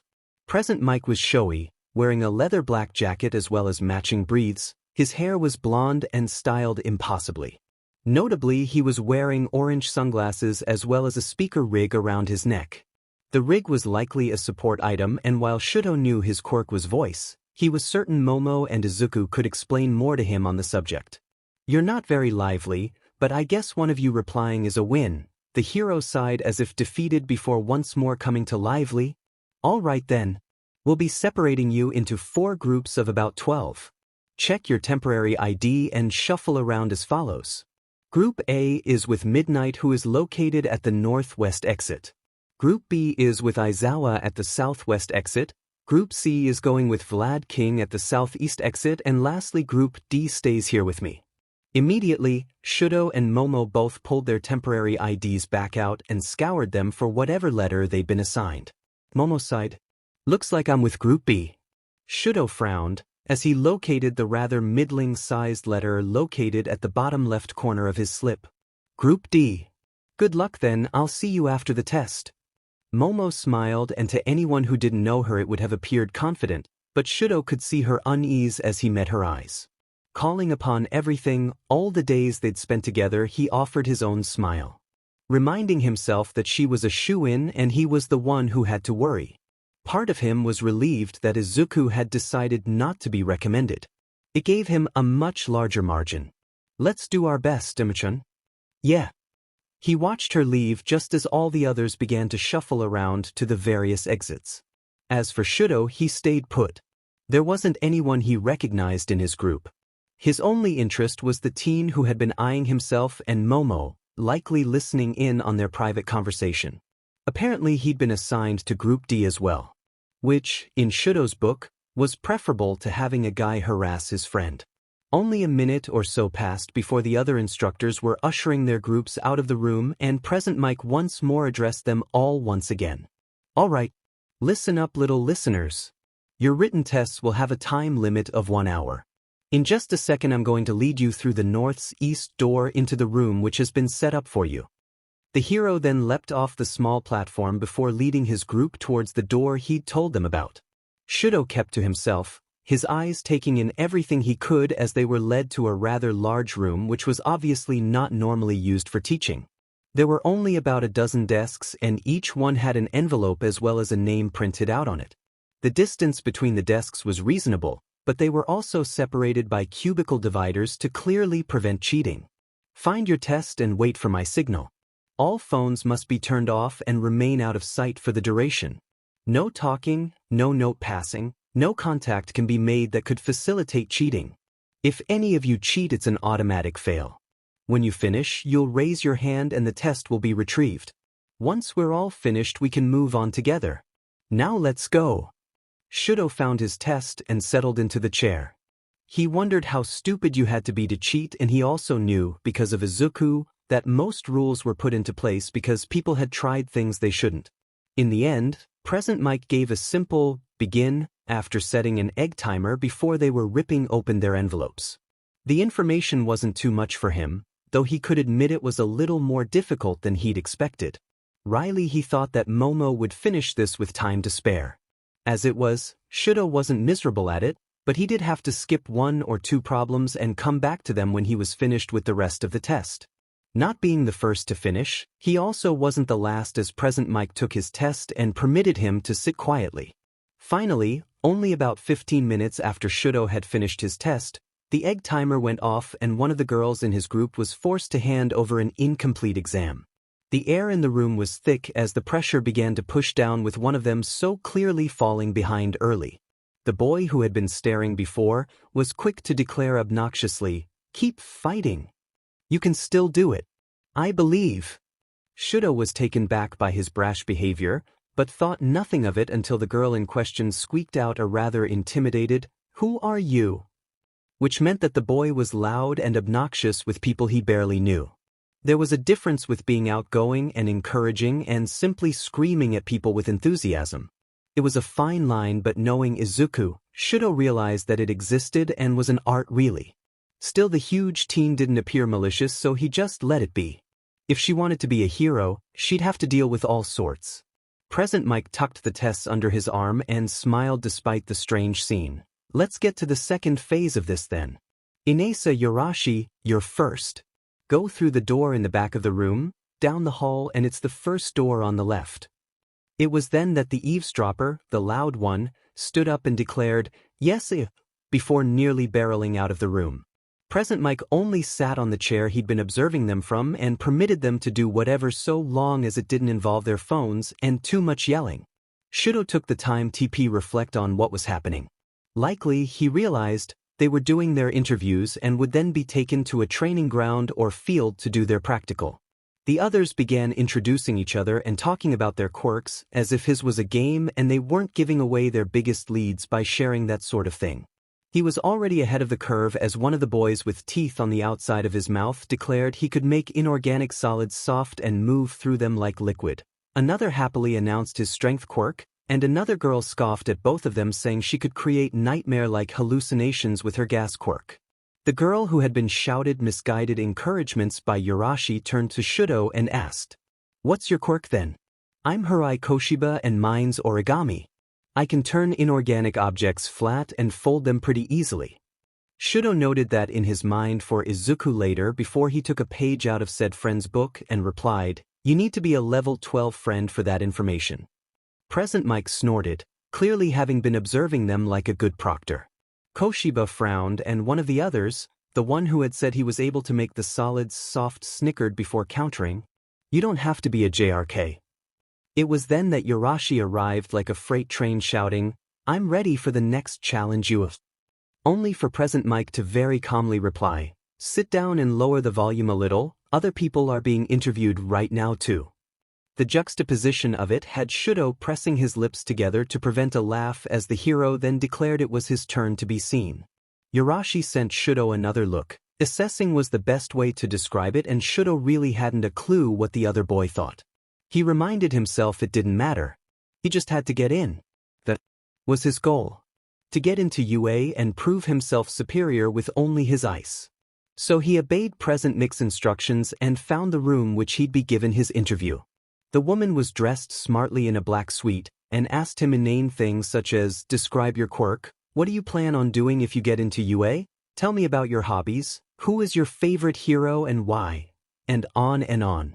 The hardest question they had asked was, "What is your backup school?" And he'd had to reply Shiketsu because everyone taking the early exams were bound to have backups. Walking back, Shudo was unsure about his interview. It hadn't felt difficult, but part of him had been put off by the more personality-based questions. The whole experience made him wonder if they were weeding out obsessive or negative traits with their interview. This was yet another aspect to the admissions process that he knew Momo would ace with her easygoing and rather calm disposition. When he made it back to the room, the origami girl was sent off and Shudo was left to begin sorting through his mind over what he'd said and how the interviewer had reacted to it. There was so much at stake and he was confident he was in the top %, but he couldn't quite taste victory yet. Yurashi seemed to be making friends with the others and Shudo began to ponder if Momo was doing the same or if her nerves had persisted and she'd hold herself into a corner in order to meditate. Finally, after what felt like more time than it likely was, the last member of their group returned and Present Mike got them all on their feet. He explained they'd be going off campus to one of UA's facilities before he handed them each a number to pin on their shirts and led them all to a set of locker rooms in order to change into their athletic clothes for the final portion of their exams. The other groups had also arrived around the same time, but Shudo ignored them all. In his mind, he focused on what needed to be done.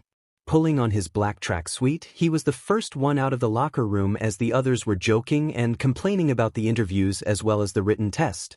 He couldn't afford the distraction and even pat himself on the face in an attempt to create alertness. As he exited out of the door they had been instructed to, Shudo could see the other heroes which had taken off with groups AC setting up on a track. Finding Present Mike, Shudo quickly searched for Momo and was glad to find her next to the teacher who had been put in charge of her. She was kitted out in a pair of bicycle shorts and a sports bra. Nothing else besides her running shoes, and it was optimal for a test they'd be permitted to be using their quirks on. Shudo shook himself and demanded his mind focus on himself. His own shoes were kitted out with ice cleats, and as the other members of his group joined him, Shudo took a breath. Group by group they were loaded into 3 buses and carted towards the building that had been set up for them. The ride wasn't very long, but it was noisier than he'd anticipated. It seemed everyone was keen on making friends and chatting as if this wasn't one of the most important days of their lives. Distantly he regretted that Momo was on a different bus. After arriving to what was being called the unforeseen simulation joint, Present Mike was quick to take charge once Group D was all gathered again. The hero declared brightly, "All right, listeners. This is going to change up a little as you'll be facing an obstacle course. The size of it means you'll be running in heats of 6, so I'll be calling your numbers when it's your turn, alright? Usage of your quirk will be permitted to aid you, but if you use it to force another candidate to wipe out, you'll be the one out cold. Just like cheating on the written, it'll be a cause for immediate failure. You got me. The hero put out a hand expectantly, only for Yurashi to scream, "Yeah!" at the top of his lungs as Shudo himself was hit with a welling of easy confidence. And obstacle course was nothing. His quirk was versatile enough that nothing could stand in the way of him clearing it first, and he was sure with all the speed training he and Isuku did that it wasn't going to be any more difficult than the interview had seemed. Entering the USJ was like going through a portal into some other world. There was indeed a marked path of red dirt set up for their race, but outshining the plain feature was the scenery they'd be running through. The building was sectioned off into what appeared to be simulations of different kinds of disasters. From an urban zone of crumbling buildings to a section with an entire ship in the middle of impossibly deep blue water. Shudo could even see a landslide as well as a mocked-up rainstorm. Really, it just showed how much funding went into UA and how effective they were at training those who would one day become the heroes keeping society safe. The many candidates oohed and awed at the feat of construction, and he couldn't fault them for it. Then, he wondered what other places UA had which were equally amazing and created just for the students to have a controlled environment to use their quirks. Eventually his turn at the course came. It was after Momo's group had taken off and apparently finished. Shudo hadn't been able to suppress his smirk as his friend had gained an early lead by creating roller skates and utilizing something akin to bottle rockets strapped to her elbows in an imitation of Ingenium's engine in order to propel her forwards. As he towed the start line of the 150-meter dash they'd be making, Shudo took a breath and allowed his body's temperature to lower, as the other members of his heat took their own starting positions.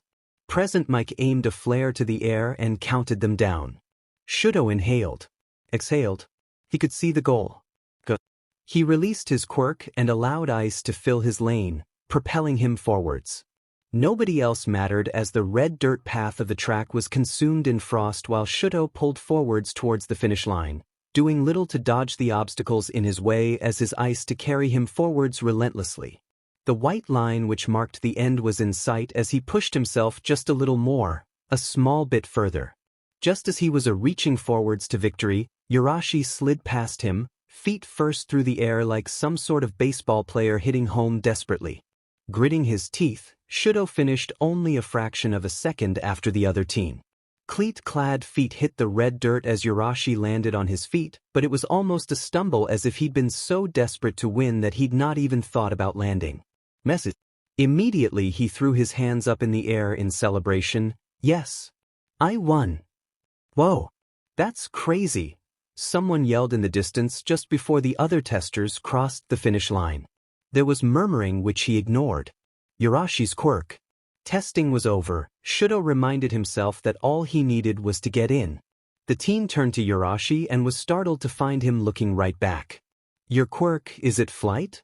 Shudo asked, and it was the only thing he could think of, and Yurashi's face lit up as if the heavens had opened and begun raining down champagne while the voice of God declared that he was destined to be the next #1 hero. Yurashi was nearly trembling, which caused Shudo to wonder if he'd made some sort of mistake, only for the much larger boy to start crying as he nearly screamed. It's gale force. I can create and control air currents. Suddenly the guy was marching towards him like he had a mission while shouting, when we start here at you and I are going to be rivals, all right. All right. Shudo was a bit lost for words until Present Mike was demanding them move it over to the area of the USJ that the other candidates had been ushered towards. Yurashi was saying something about how next time he was going to beat him by even more than the sliver of a hair that he had. It was then that Shudo's hackles rose. You're not going to beat me again. I'm training to take down someone much scarier than you, and I'm not going to fall behind you.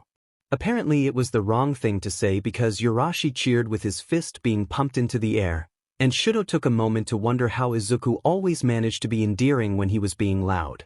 Sho-chan. Momo rolled over, skates still on her feet from her own test. For a moment she paused as she noticed the other boy, but she didn't actually stop before she reached them. I got first on my race. I saw you. It was so close. Shudo found he wasn't so disappointed by her tone, as she clearly believed that he'd do better next time he faced someone with such a good quirk. Is this your girlfriend? Yurashi asked suddenly, and Shudo frowned before Momo laughed, her voice like a bell. No way. Shoshan's like a brother to me. We'll all be friends then. Yurashi decided, and Shudo wasn't going to let it go on for any longer. No. We'll be an unstoppable trio. Yurashi declared firmly, and Shudo again cut him down. That position is filled. Momo too added, and we're already at 4. Then I'll make you all my rivals. Yurashi appeared determined, and Shudo wondered why he wouldn't just leave. You'd lose to Izuku by himself. You're not going to take all 4 of us. That was another mistake, as Yurashi continued to ask to know about Izuku. Momo wasn't helping, as she kept saying it's a secret, and it only led to the larger boy tormenting Shudo all the way back to the school once the practicals were over. Somehow the day ended with Shudo having the boy's email scribbled in Sharpie on the back of his temporary ID, while Momo laughed about him having a new friend. Shudo still wasn't so sure what was happening. Sho-chan made a new friend at the entrance exam, tumbled out of her mouth before anything else could be said. Ida and Izuku were clearly at the Yagi house, all set up to study, but Momo wasn't about to let Shudo brush it all under the rug. Her own exam had been a breeze, and taking first place in her heat at the practicals had gotten her close to tears. She'd made sure Shudo hadn't seen, but Momo hadn't thought she'd had it in her. Really, it was thanks to her friends. They deserved every good thing, and that meant encouraging Shudo to make friends with Yurashi, no matter how weird he thought the other boy was. It wasn't like he needed to make the guy his new best friend. Momo was a firm believer that friendships varied in depth. She was determined to make plenty of friends when they all got into UA, so she was hoping that Shudo would do the same. Which meant that she was going to nurture the sprout, no matter how much frowning Shudo was doing from the quadrant he was taking up on her computer screen. Having only so much time before finals, Shudo was home surrounded by his school books and papers in his traditionally styled home. Izuku tilted his head at the news, clearly interested in the fact that the most stoic of them had the chance to widen out his pool of acquaintances. Tenya halted in his arranging of notebooks and textbooks at the words, but Momo was sure their 4th member wasn't exactly aware of how big of a deal it was. Izuku didn't disappointed though, as he smiled so brightly it was blinding before softly, with joy, spoke. Yeah? What's your friend's name? And why didn't you say anything in the group chat?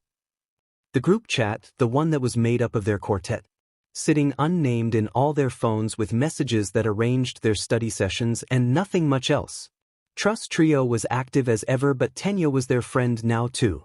We're not friends, Shudo denied, casting his gaze away in order to focus on refiling his mechanical pencils, an action which had Momo feeling a little distraught. The fact was, she couldn't understand tossing away the chance to make a friend. Hadn't they always been on the lookout to add to their group? You could be. You don't have to invite him here or become his best friend right away. Just give him a chance, Momo offered, attempting to help him see that it was possible and he didn't have to pour out his soul to Yurashi. Shudo just had to make an effort of conversations. Momo is correct. Tenya adjusted his glasses with his palm flat, parallel to his face, using the tips of his fingers to move the side of the frames. Simply being acquaintances isn't difficult, and if there is a chance they got into UA, having another ally would be admirable. I don't want to be friends with a guy like him, Shudo declared coldly. With those words, Momo's heart ached. Yurashi seemed like an alright guy. She couldn't even begin to see what Shudo had found lacking in him. After all, Shudo was friends with Izuku, and he was rather strange on the best of days. Somehow though, the thought of Yurashi being his friend had Shudo practically wilting into himself like a turtle hiding within the safety of its shell. Part of her regretted even bringing it up. Well, if you don't want to make friends, that's okay too. Izuku suddenly gave his input, his smile light in a way that Momo knew was real. Suddenly she wished she could know what her friend was thinking as he continued pleasantly. You don't ever have to do anything you don't want to, and sometimes people just don't get along. That doesn't mean either of them are bad, just that their personalities don't mesh together well. That's true, Shudo replied slowly, clearly discomforted by the contents of the conversation, but Momo's worry began to fade when Tenya, very excitedly, declared, "Besides, You still have to tell us what your exams were like. Were they very difficult? Izuku perked up even more, his forest green curls bouncing as he practically radiated his enthusiasm. What was the practical like? I'm pretty sure both of you did amazing, but I need details. It was when Shudo smiled that Momo's concern fully dissipated. She supposed Izuku was right in saying that sometimes people just didn't want to be friends. Perhaps her own biases had tinted her opinions. After all, she knew exactly how funny and good Shudo was. Anyone would be lucky to have his friendship. It was ultimately his choice who he let in, and Tenya had already been a hesitant choice on his part. Well, the written was rather simple. Momo did her best to leap into the change of conversation for Shudo's sake. He appeared more himself when he added to the conversation. The practical was an obstacle course of about 150 kilometers, but it wasn't a big deal. Yurashi, the one who wanted to be friends, beat me by a hair. Emo-chan came first in her race though. They continued on in that vein for a short while as Shudo very seriously informed them that the written test was difficult but wouldn't be too large of an obstacle so long as they studied properly. Momo wasn't about to help them and tell them what to focus on, not only because it might be cheating, but also due to the fact that they might not even have the same written test at. We'll have our results before you take your exam though. Momo raked her brain for any pertinent information but was coming up short as she explained. Apparently it's so that any recommended students who fail can begin sitting the heroics exams at the other schools. That's reasonable. Tenya nodded while Izuku appeared to be etching patterns into his notebook as he pursed his lips. Under his breath he muttered something softly that almost sounded as if he was working out the exam timeframe for the other schools. Izuku spoke up as he began to observe. I wonder if those who failed are permitted to take the exam with the rest of us. I didn't see anything regarding it being against the rules anywhere, but I can't help but imagine that would be unfair. Everyone only gets one shot. Shudo was the one to inform him with ease. Izuku met the information with a mixed expression, so Momo was happy to clarify it further. After all, you won't be allowed a retake. So why should they? Something settled on Izuku's face then, even as Tenya agreed it was reasonable. Momo couldn't tear her eyes away from her childhood friend. Green eyes that were tilting towards blue in the odd lighting of his bedroom had dimmed in a way she hadn't seen in him since he was so very small. It was then that he spoke words that chilled her spine. I would agree that's fair, but life doesn't really work that way, Emo-chan. Not all men are created equal. Depending on the quirk you have, you might be able to follow certain paths that aren't open to others. So if the other recommended students were born with quirks powerful enough to rival you and Shudo, why would a school as prestigious as UA reject them completely? After all, just because they didn't beat you, the cream of the CRP, doesn't mean they aren't better than the average person taking the general heroics exam. Even Tenya, who was sitting next to Izuku, appeared startled as the boy who had sort of been the glue that brought them all together developed an air of melancholy. Silence hung over them for only a moment, long enough to grow heavy before Shudo pressed. What's gotten into you? Why you talking like that, huh? You're All Might's son, you can't just act like you're not exactly one of those people you're badmouthing. Izuku didn't flinch, but something about the set of his face, the emotions in his eyes reminded Momo of a time he constantly did. When Izuku's wide green eyes filled with tears of apology at the slightest sound or tone shift, back when they first met. With a strong hand Izuku gripped the cloth of his shirt which covered his chest before chuckling softly, without any trace of humor. With every day the exam gets closer and my heart keeps bringing up the past. It's not that I don't realize that I could be considered someone who was born with everything. It's just hard to explain. Momo wondered about that. The Izuku who had been bullied and never had a friend had existed for nearly 10 whole years before he became her Izukan. He never seemed to talk about those years in detail, or very often, and now it appeared they were festering.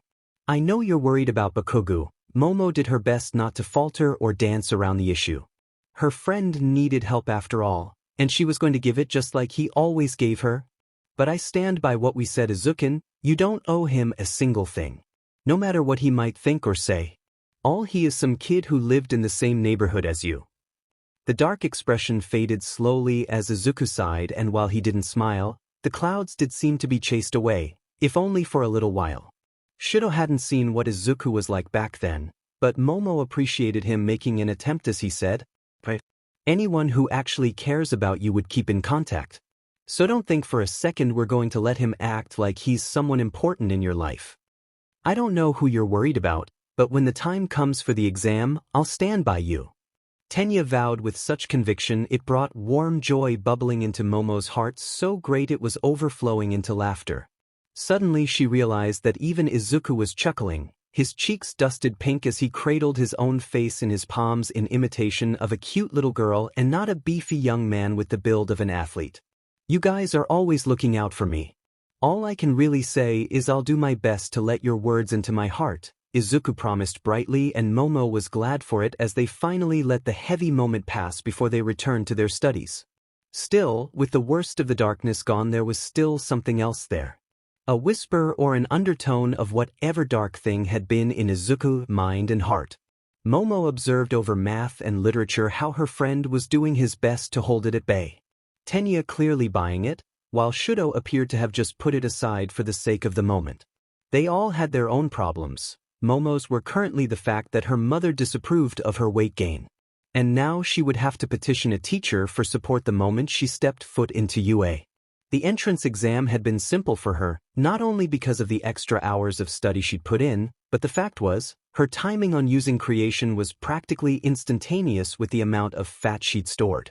Momo couldn't only imagine how quickly she could create a cannon with just a couple more pounds. Her mother couldn't see it though. Both of Momo's parents were heroes, but they'd stopped focusing so much on that aspect of their careers and in the recent years had begun investing into their business. So much so that plenty of people saw the couple as partially retired. Momo knew that they were happy with their choices but couldn't help but think they couldn't understand her own because their goals and dreams were disparate. She wanted to be a chart-topping hero, maybe even standing number 3 just behind Izuku and Shudo. There was no way she could make it there without giving it her everything.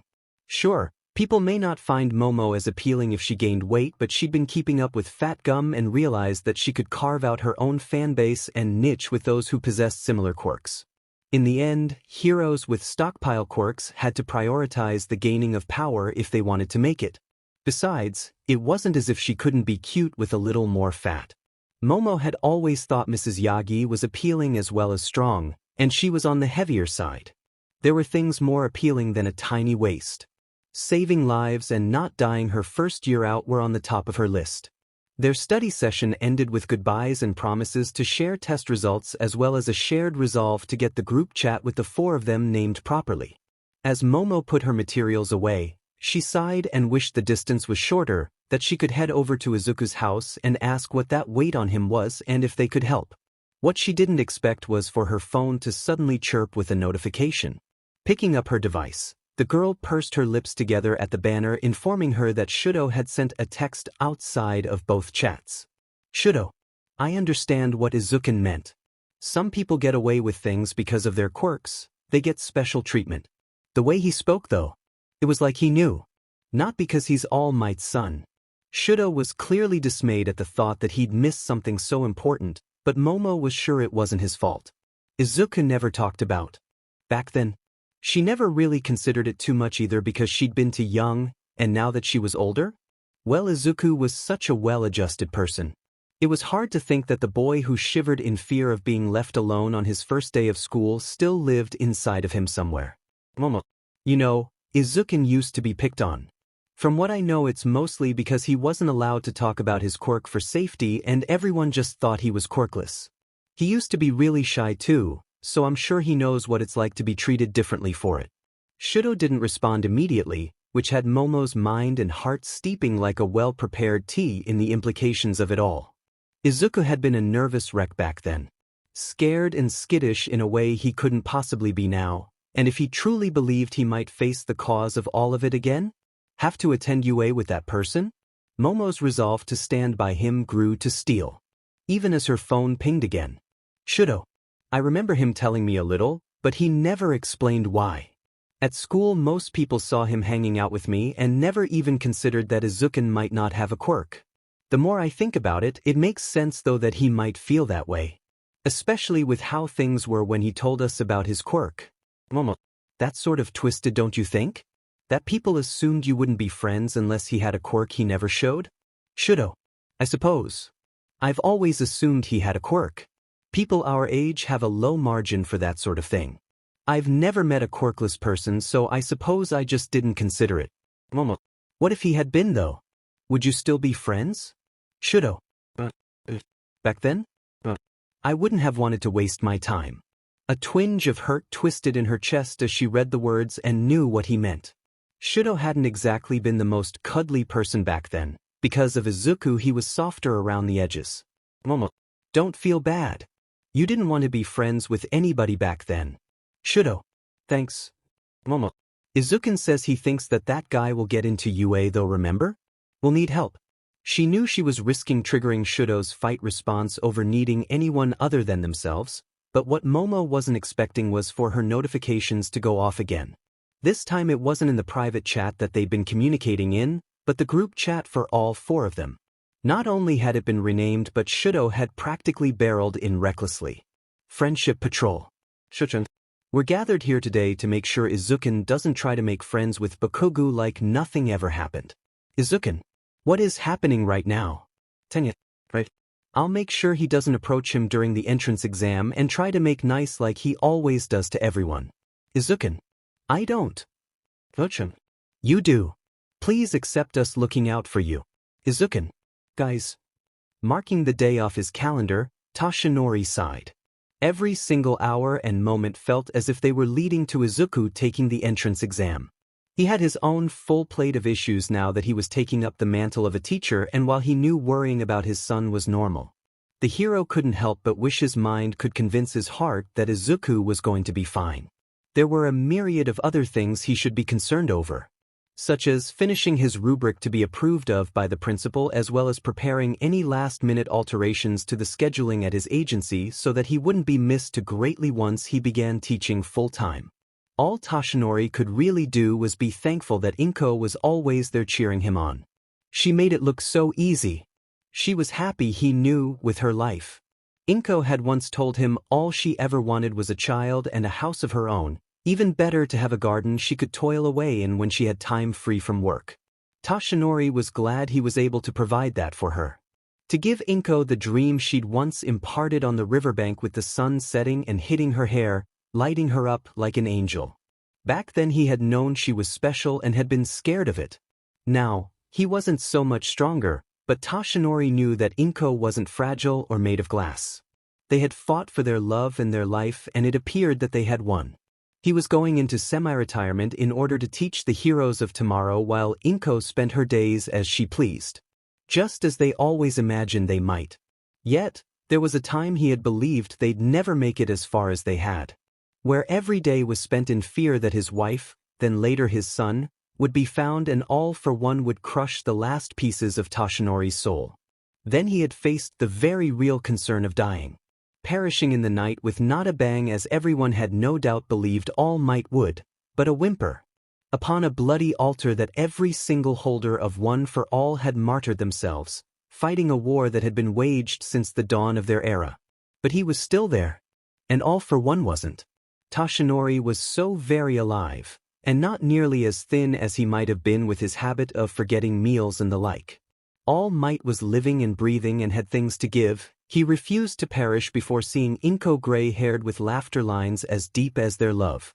All Might wasn't about to give up before he could see his son, gleaming and shining as a beacon of the future. There was so much more evil left in the world, so much more work to do. Yet, as he sat on the back porch of his home, his laptop on the garden table as he typed away on the computer, Toshinori watched Inko in her garden, trimming her winter blooms and caring for all the plant which were going dormant as the chill set into the ground. A blanket to keep himself warm was draped over his shoulders. It was pink and purple, but he wasn't picky about such silly things. Warmth was all that mattered, and his blanket as well as tea was keeping him comfortable as his wife worked tirelessly on her masterpieces. Inko hummed a tune that he knew well, not that it was any sort of song from the radio or a discography, but it was a melody she tended to hum whenever she was content among her many plants. Again, he knew he should be working, but Toshinori found a quiet calm in watching his wife cover whatever plants needed protection from the elements. It kept him from falling down the dark paths of worry he might otherwise. You know, you came out here to work, but I haven't seen your hands doing much typing. Inko suddenly teased him lightly as she turned her attention from the stakes she'd put into the edges of her plastic insulation, effectively sealing off her bushes from the harsher weather. Toshinori laughed. The embarrassment of getting caught staring wasn't sharp, but the easy tone she took with him was enough to make him feel warm. I'm just thinking. Getting lost in thought over everything that's happening. I'm sort of worried about leaving you here all alone when Izuku and I start the school year. Inko hummed lightly as she wiped her brow on her long sleeve. Her rounded cheeks were flushed with the hard work she'd been doing as she smiled, but it appeared wistful. I'll be perfectly fine. Really, I should be the one worrying about you, Toshi. You're always pushing yourself to do more than you should. Just promise me you'll take care of yourself at work and then we'll both be fine. I'm sure of it. She was likely right, of course. Inko tended to be about those sort of things. The kind that required a little faith.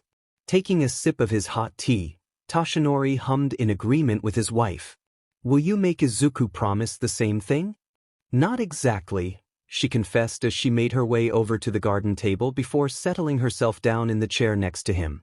Inko's gardening apron was coated in a layer of soil and her hair was pulled back in a rather messy bun. When she pulled off her gloves, flakes of dirt landed on her lap.